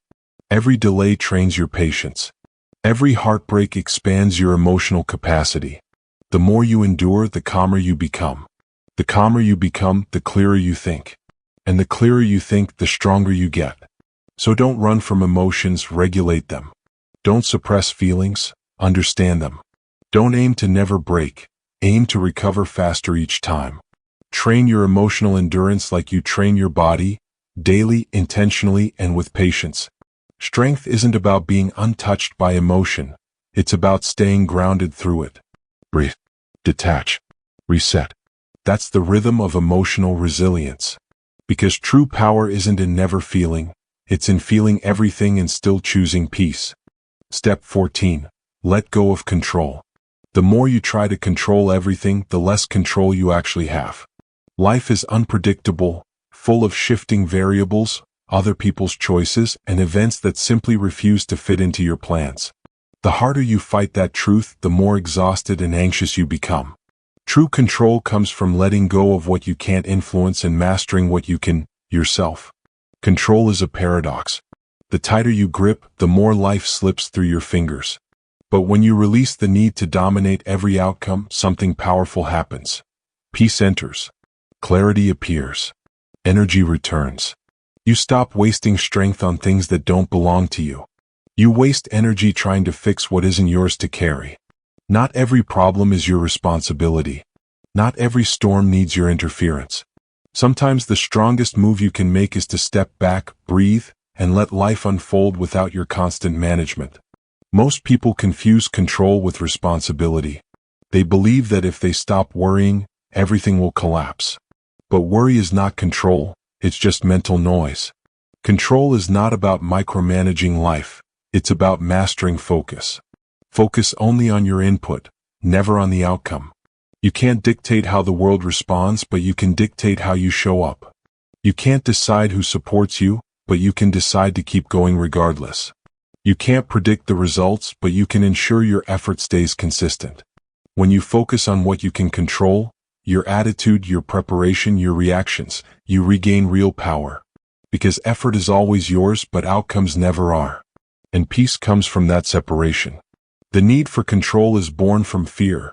Fear of uncertainty, fear of failure, fear of losing something you care about. But the truth is, no amount of control can protect you from uncertainty. Life will still change. People will still disappoint you. Plans will still break. Trying to hold on tighter only deepens the pain. Letting go doesn't mean giving up. It means choosing trust over tension. It means accepting that some things are meant to unfold without your interference. It means recognizing that not everything can be solved by force. Some things resolve themselves when you stop pushing. Think of control like water in your hands. The harder you squeeze, the faster it escapes. But if you cup your hands gently, it stays. That's what surrender really is, not weakness but balance. You stop trying to force life into your plan and start working with it instead of against it. There's a quiet strength in saying, this part is not mine to fix. It's not neglect, it's wisdom. It's knowing where your effort ends and where acceptance begins. You don't have to fix every person, every situation, every outcome. You only need to remain grounded in how you respond. Letting go also means trusting time. Sometimes things don't make sense now because they're not meant to. Sometimes the delay, the detour, or even the disappointment is part of the direction you can't yet see. Control demands certainty. Faith thrives in uncertainty. When you stop chasing control, you start living with clarity. You stop trying to predict every outcome and start focusing on being prepared for any outcome. That's what real composure looks like, not having all the answers but being steady no matter what the answers turn out to be. Ask yourself, what am I carrying that doesn't belong to me? Whose emotions, choices, or mistakes have I made my responsibility? Every ounce of control you surrender in those areas frees up energy you can reinvest into growth. You can't calm the storm, but you can calm yourself. You can't control the waves, but you can control how you sail. You can't dictate the wind, but you can adjust your sails to use it. That's the difference between force and flow. Flow is the art of alignment. You stop resisting what is and start responding to it intelligently.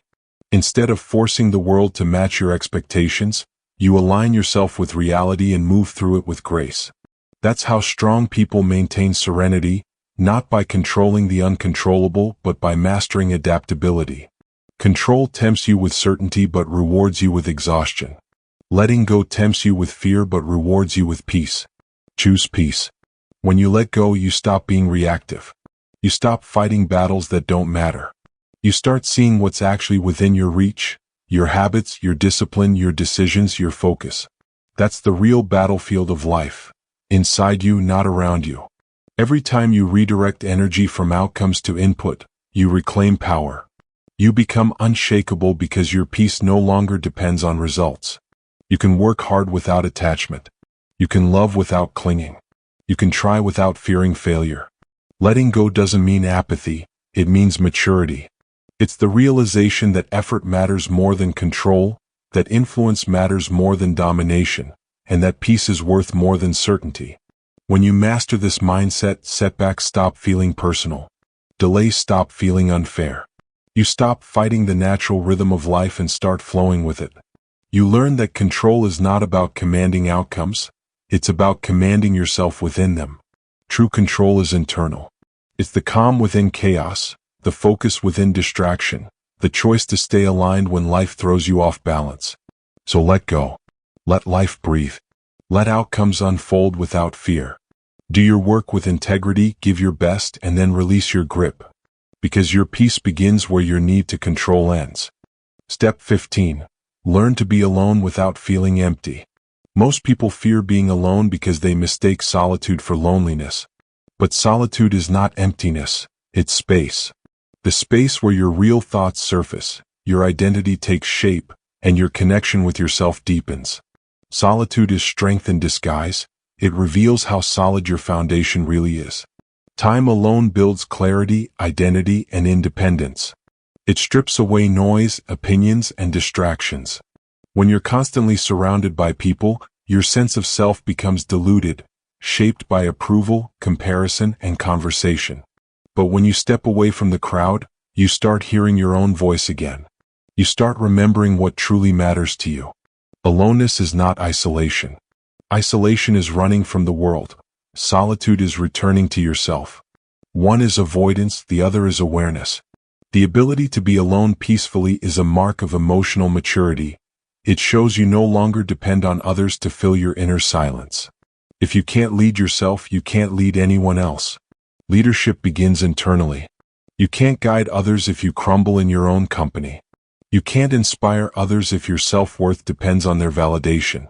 Being comfortable in solitude is how you develop self-direction, the power to move forward without applause, without attention, and without constant reassurance. Time alone is not punishment, it's preparation. It's where focus is sharpened, creativity awakens, and discipline grows. The most grounded people in the world are those who've learned how to recharge in silence. They don't need constant noise to feel alive because they've built peace within themselves. When you're always surrounded by others, you risk becoming addicted to distraction. You lose touch with your intuition. You start defining yourself by relationships, likes, or attention, all of which are temporary. But when you learn to be alone, you realize that the only permanent relationship you'll ever have is with yourself, and it deserves to be the strongest one. Solitude teaches you how to listen, not to others, but to life. It helps you see patterns, reflect on mistakes, and connect dots that busy days never reveal. It's in solitude that people discover their greatest ideas, deepest insights, and truest peace. You learn what actually matters. You begin to distinguish between what's essential and what's noise. When you remove everyone else's voices, you finally hear your own clarity. The fear of being alone often comes from emptiness, from avoiding unresolved emotions or truths. But that emptiness is not a flaw, it's a signal. It's your mind saying, there's work to do here. When you face that silence instead of fleeing from it, you begin to heal. Loneliness is being disconnected from others. Emptiness is being disconnected from yourself. Solitude reconnects you. It gives you the space to confront your doubts, to forgive yourself, and to realign with your purpose. The truth is, no one can complete you. They can complement you, support you, inspire you, but completion is an inside job. Until you can sit with yourself and feel at peace, every connection will carry dependency instead of wholeness. Use solitude as a mirror. Ask yourself, who am I without roles, titles, or validation? What do I truly want when no one's watching? What kind of person am I becoming in private? The answers won't come from external noise, they'll come in the quiet. Being alone is a skill. It takes time to develop. At first, it may feel uncomfortable, because you're meeting parts of yourself you've ignored. But if you stay there long enough, you'll discover strength, creativity, and focus that only silence can reveal. Time alone also builds emotional independence. You stop needing constant reassurance. You stop chasing distractions. You start operating from internal peace instead of external pressure. You begin to like your own company, and that's when confidence becomes unbreakable. People who fear solitude often end up in the wrong relationships, wrong jobs, or wrong paths, not because they don't know what they want, but because they never took time alone to figure it out. Solitude eliminates confusion by forcing clarity. When you master solitude, you master stability. You stop depending on the world to provide calm. You start carrying calm wherever you go. That's true freedom, not needing external peace to maintain internal strength. Leaders, creators, thinkers, all draw power from solitude. Because solitude builds self-command. It's where you learn to motivate yourself, to make decisions without group validation, and to stay focused without supervision. If you can't lead yourself, you can't lead anyone else. You can't expect people to trust your vision if you only move when others push you. You can't teach strength if you crumble without attention.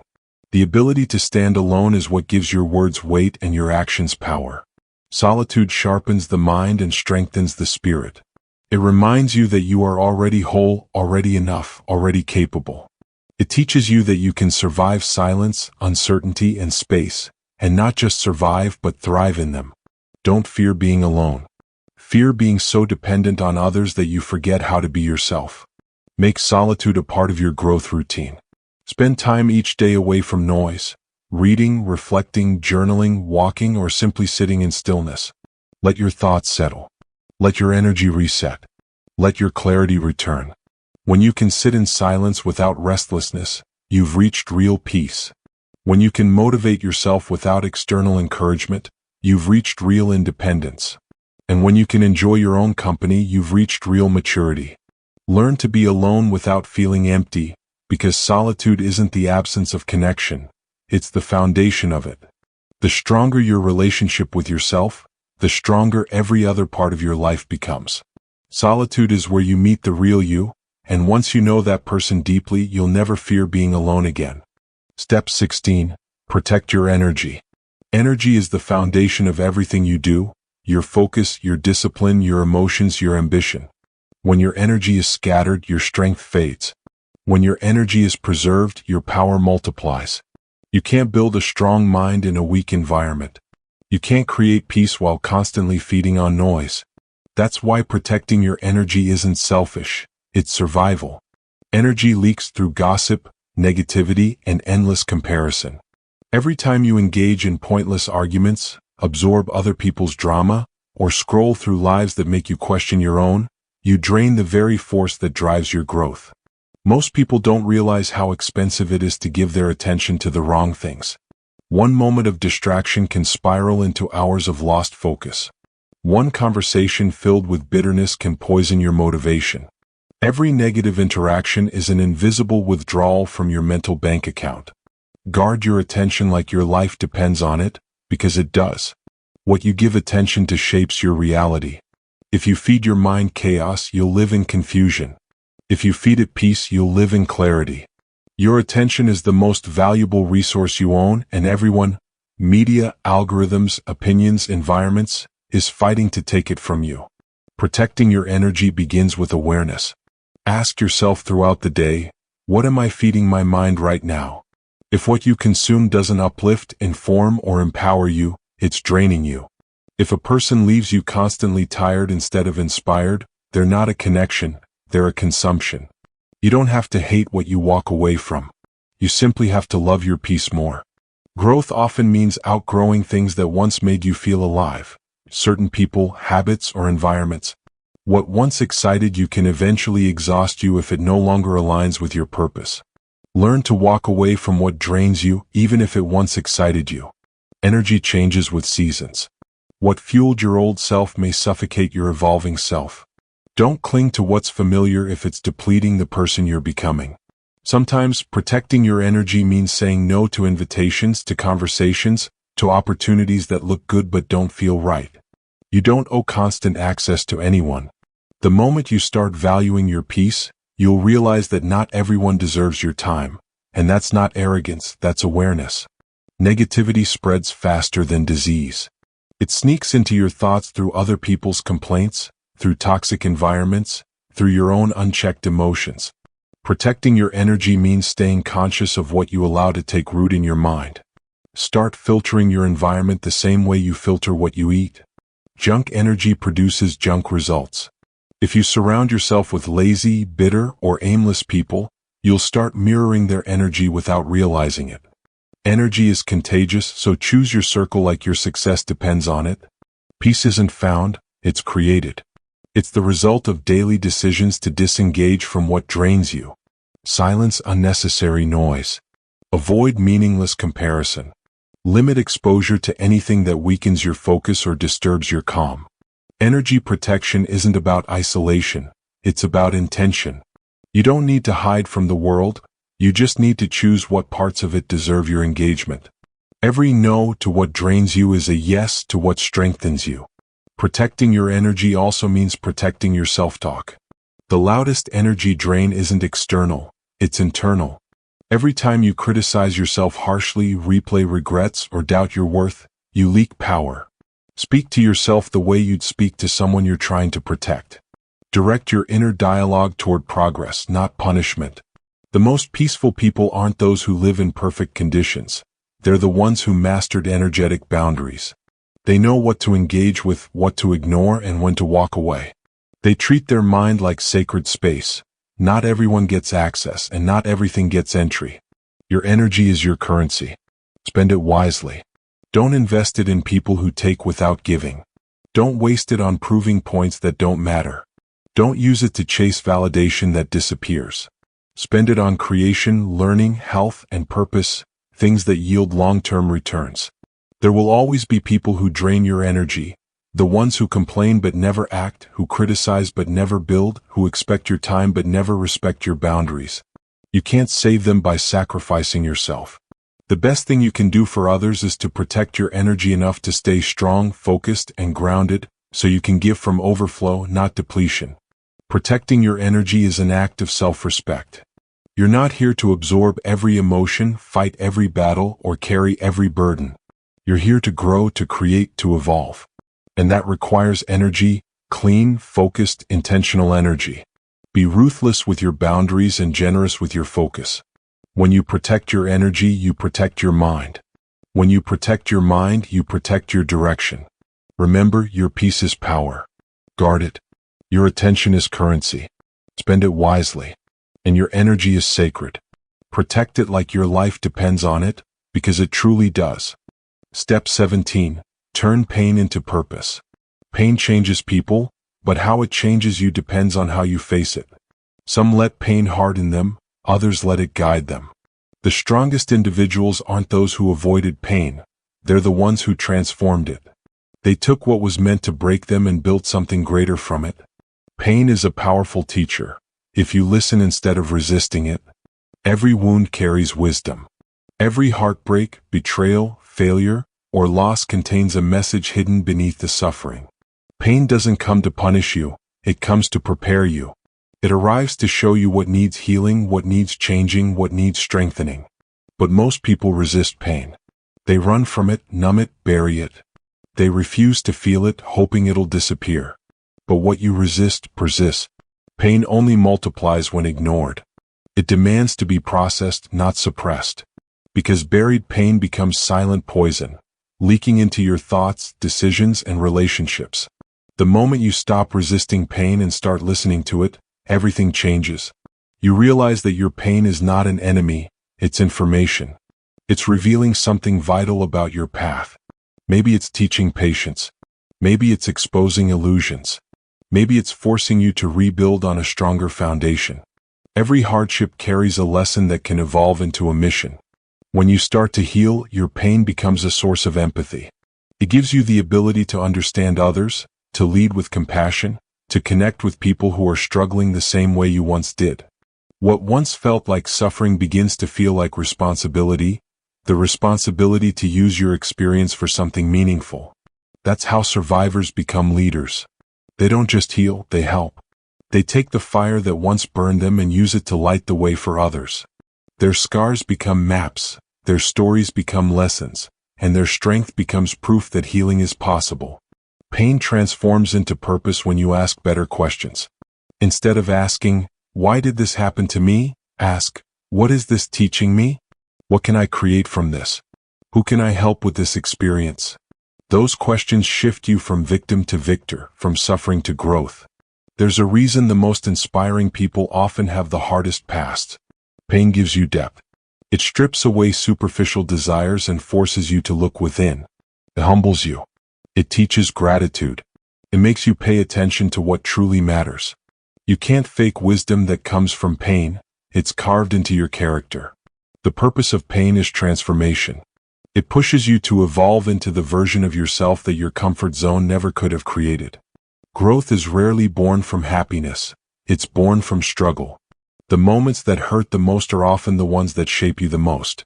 When you start to use pain as fuel, it loses its power to paralyze you.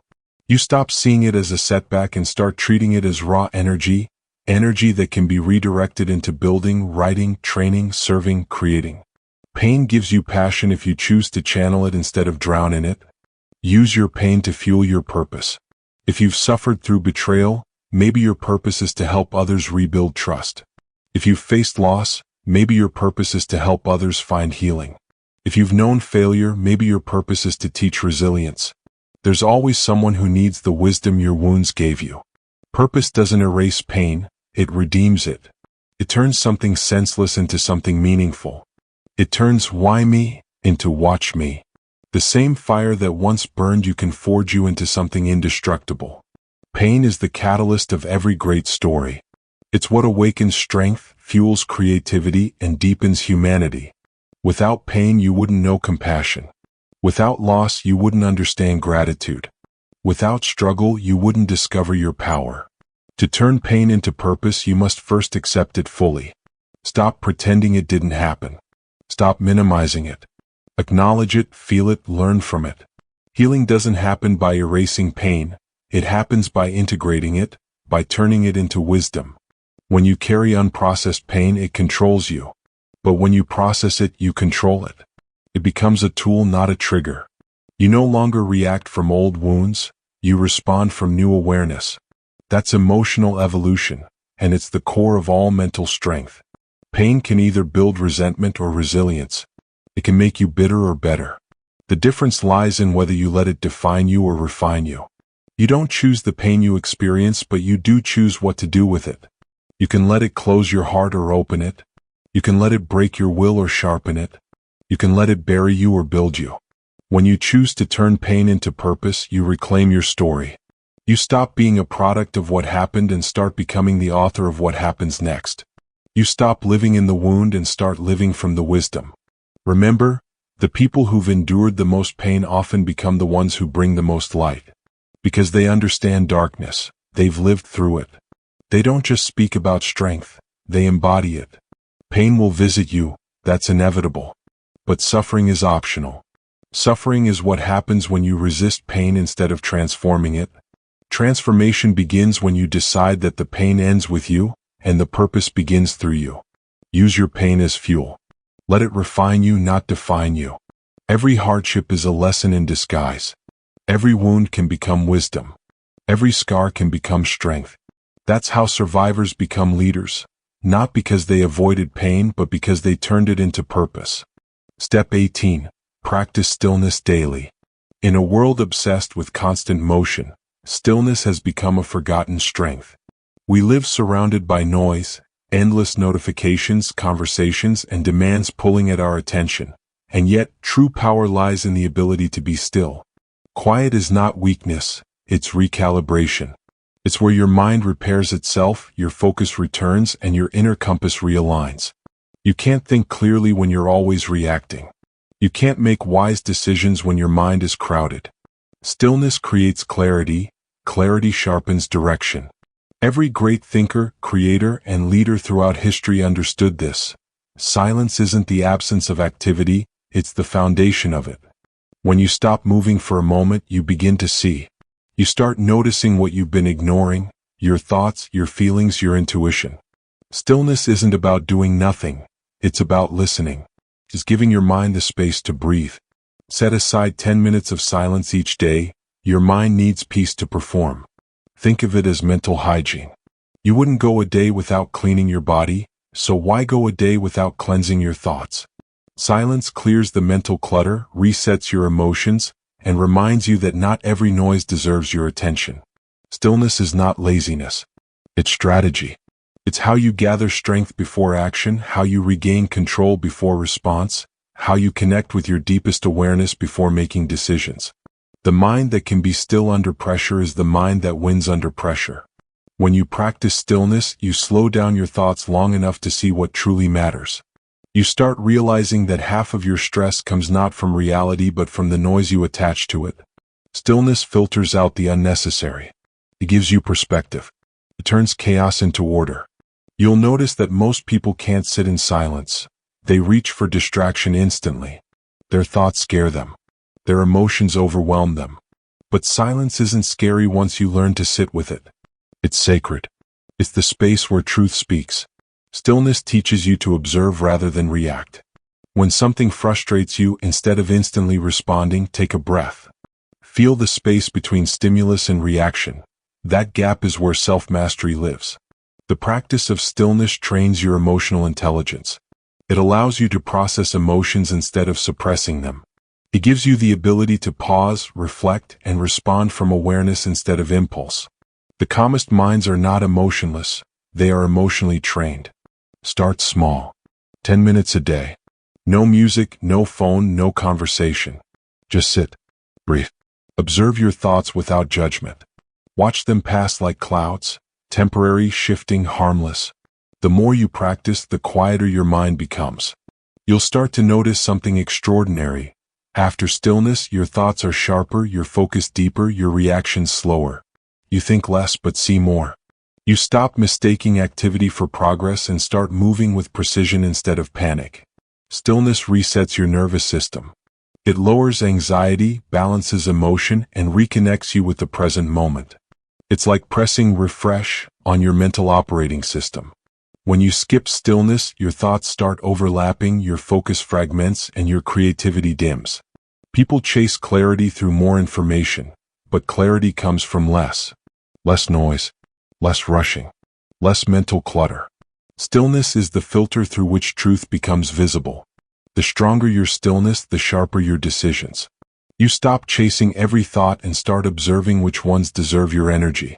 You stop reacting to everything around you and begin choosing what truly deserves your attention. Stillness doesn't require a special place. It requires a deliberate pause. You can find it anywhere. In early morning quiet, in deep breathing between meetings, in a short walk without your phone. Stillness isn't about escaping life. It's about returning fully to it. Over time, you'll find that stillness becomes addictive, not because it's empty, but because it's full. Full of insight, awareness, and peace. The mind that once screamed with noise begins to whisper with wisdom. Remember, motion without reflection leads to confusion. Action without stillness leads to burnout. Stillness gives meaning to your movement.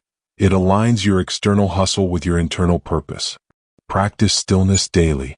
Not as a luxury but as a necessity. Because peace isn't found by escaping the world. It's found by mastering your inner world. And that mastery begins in silence. 10 minutes of quiet each day. That's your reset. That's your edge. That's how warriors of the mind prepare for battle. Not by constant movement but by perfect stillness. Your mind needs peace to perform. Your soul needs silence to hear itself. And your purpose needs clarity, which only stillness can reveal. Step 19. Build a relentless attitude. Strength isn't about confidence. It's about persistence. Confidence can fade. Motivation can vanish.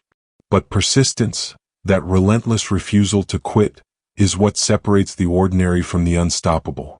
The strongest people aren't always the most talented, gifted, or lucky. They're simply the ones who refuse to stop showing up, no matter how many times life tries to knock them down. A relentless mindset doesn't ask if. It asks how. It doesn't question whether success is possible. It assumes it is and focuses on the steps to reach it. The relentless don't waste time doubting the outcome. They invest their energy in finding the way forward. When life hits them, they don't crumble, they calculate. They adapt, adjust, and advance. They don't wait for perfect conditions. They create momentum through action. Because they know one truth that defines all greatness. You can't lose if you refuse to stop.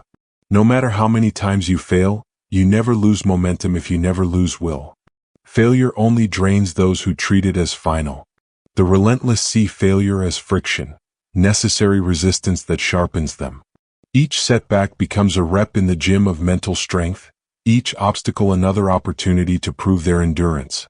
Relentlessness is not blind aggression. It's controlled intensity, the discipline to keep moving when comfort whispers, enough. It's not about rage or emotion, it's about resolve. A calm, unbreakable decision to keep pushing forward no matter what. You don't need to feel unstoppable to be unstoppable. The feeling comes after the decision.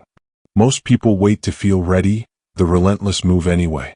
They know momentum creates confidence, not the other way around. Building a relentless attitude begins with a promise to yourself that quitting is not an option, that you will continue to adapt, to learn, to grow until the mission is complete. Not because it's easy, but because your purpose demands it. The truth is, talent without relentlessness fades. Passion without persistence dies. But relentlessness, even in small doses, compounds over time. It's what turns consistency into greatness and obstacles into opportunities. Relentless people are powered by a different kind of fuel, commitment. They don't care how long it takes or how hard it gets. They care that it gets done. They know success doesn't belong to those who start fast. It belongs to those who refuse to stop slow. The world rewards persistence more than brilliance, because brilliance burns out when it's not backed by discipline. Persistence, however, builds its own brilliance through repetition. Every time you show up when you could have quit, you're building something no one can take away, the habit of endurance. A relentless attitude is built in silence, when you keep going with no audience, no recognition, no applause. It's forged in private battles. The mornings you get up tired, the nights you work when no one sees, the failures you rise from quietly. Those small acts of consistency form your core. That's where true power is born, not in one grand act, but in thousands of small refusals to give up. If you want to be relentless, stop expecting the path to get easier. Expect yourself to get stronger. Life won't reduce the weight, you'll just become capable of carrying more. That's the shift. The relentless don't pray for lighter loads, they train for heavier ones. Every challenge you face is a test of your will, not your skill. When you hit a wall, you can either stop or find a way around it. One mindset says, it's over. The other says, watch me. That's relentlessness. The mental stubbornness to keep going even when logic says quit. There's no timeline for greatness. There's only persistence. The people who seem to make it overnight have often been grinding in the dark for years, pushing through failure after failure. What looks like sudden success is always the result of quiet relentlessness. Relentlessness also means refusing to take things personally. The world doesn't owe you fairness or comfort. Obstacles aren't insults, they're training. Every rejection builds redirection. Every loss strengthens focus. Every no prepares you for your yes. When you're relentless, you stop wasting energy on emotion and start using it on execution. You stop reacting and start responding. You stop hesitating and start building. You stop wondering if you can, and start proving how you will. Relentless people are never comfortable, but they're always certain. Not because the path is easy, but because their decision is final. So make your decision final. Decide right now that no setback, no doubt, no delay will make you fold. Decide that your dream is worth every ounce of discomfort. Decide that you will keep going, not until it's easy, but until it's done. Persistence beats perfection. Effort beats excuses. Willpower beats luck. Be relentless in your pursuit of growth. Show up on the hard days. Push through when it hurts. Keep your focus locked, your pace steady, your spirit unshaken. Because in the end, the most powerful force on earth is a human being who refuses to quit. Strength isn't about confidence, it's about persistence. A relentless mindset doesn't ask if, it asks how. And no matter how many times you fail, you never lose momentum if you never lose will. Step 20, master yourself, the final step. Everything you've learned, every struggle you've endured, every habit you've built, it all leads here. The ultimate goal of strength, discipline, and growth is self-mastery. Not control over the world, not power over others, but complete command over yourself. Mastery means full self-command, thought, emotion, and action aligned. When your mind, heart, and behavior move as one, you become unstoppable. There's no inner conflict, no wasted energy, no hesitation. You move with clarity, with purpose, with peace. The strongest person isn't the one who dominates others. It's the one who dominates themselves. Because the greatest war is always internal, between your higher self and your weaker impulses, between discipline and distraction, between growth and comfort. Most people lose that war daily, not because they lack strength, but because they lack awareness. Self-mastery is the moment you stop reacting and start choosing. It's when you no longer act out of emotion, but out of intention. It's when you rise above temporary feelings and operate from principle. That's real power, not in controlling circumstances, but in controlling how you respond to them. Inner power is the ultimate freedom, because when you control yourself, nothing else controls you. No insult can shake you.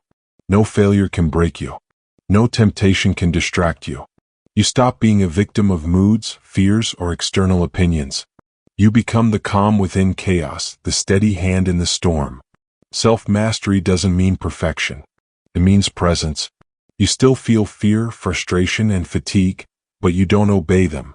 You acknowledge emotions without being ruled by them. You use logic to guide emotion and discipline to guide action. When you master yourself, you stop living reactively.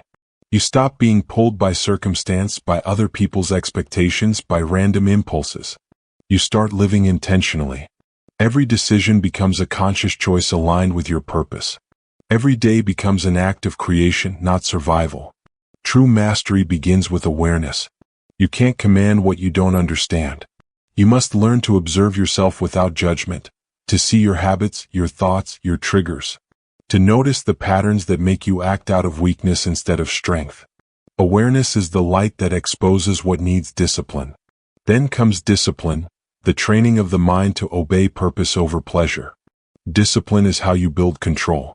It's the muscle of mastery, small acts of consistency that rewire your instincts. When you train discipline long enough, it becomes automatic, and that's when mastery takes hold. But self-mastery also requires surrender. The understanding that control doesn't mean force. It means flow. You stop trying to dominate everything and start moving with awareness, adjusting when needed without resistance. Mastery is not rigidity, it's balance. It's strength with softness, power with peace. People often chase external power, money, influence, authority, but none of it brings peace without internal mastery. You can conquer nations and still be enslaved by your mind. You can lead thousands and still lose control of yourself. Without inner command, every victory feels hollow. The world cannot give you freedom, only self-mastery can. Because freedom isn't doing whatever you want, it's having the strength to do what's right even when you don't want to. It's the ability to direct your mind, shape your emotions, and align your actions, regardless of what's happening around you. To master yourself is to master your state, to enter stillness in chaos, focus in distraction, patience in frustration, humility in success. It's not about controlling the world, it's about being unmoved by it. When you reach that point, you no longer chase control, you embody it. You no longer seek motivation, you are motivation.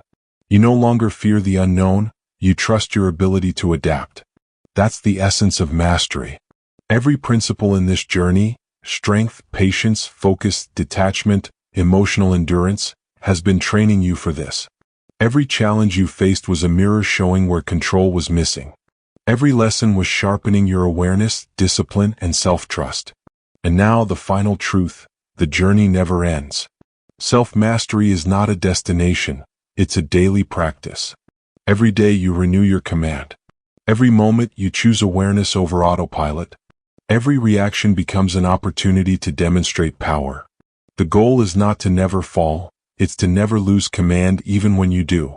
The master doesn't escape failure or emotion, they simply don't get lost in them. They return quickly to center. The more you master yourself, the less external validation you need. You stop chasing approval, control, and certainty. You start embodying calm, consistency, and confidence. You don't just survive, you lead. You inspire not through words, but through presence. This is what true strength looks like.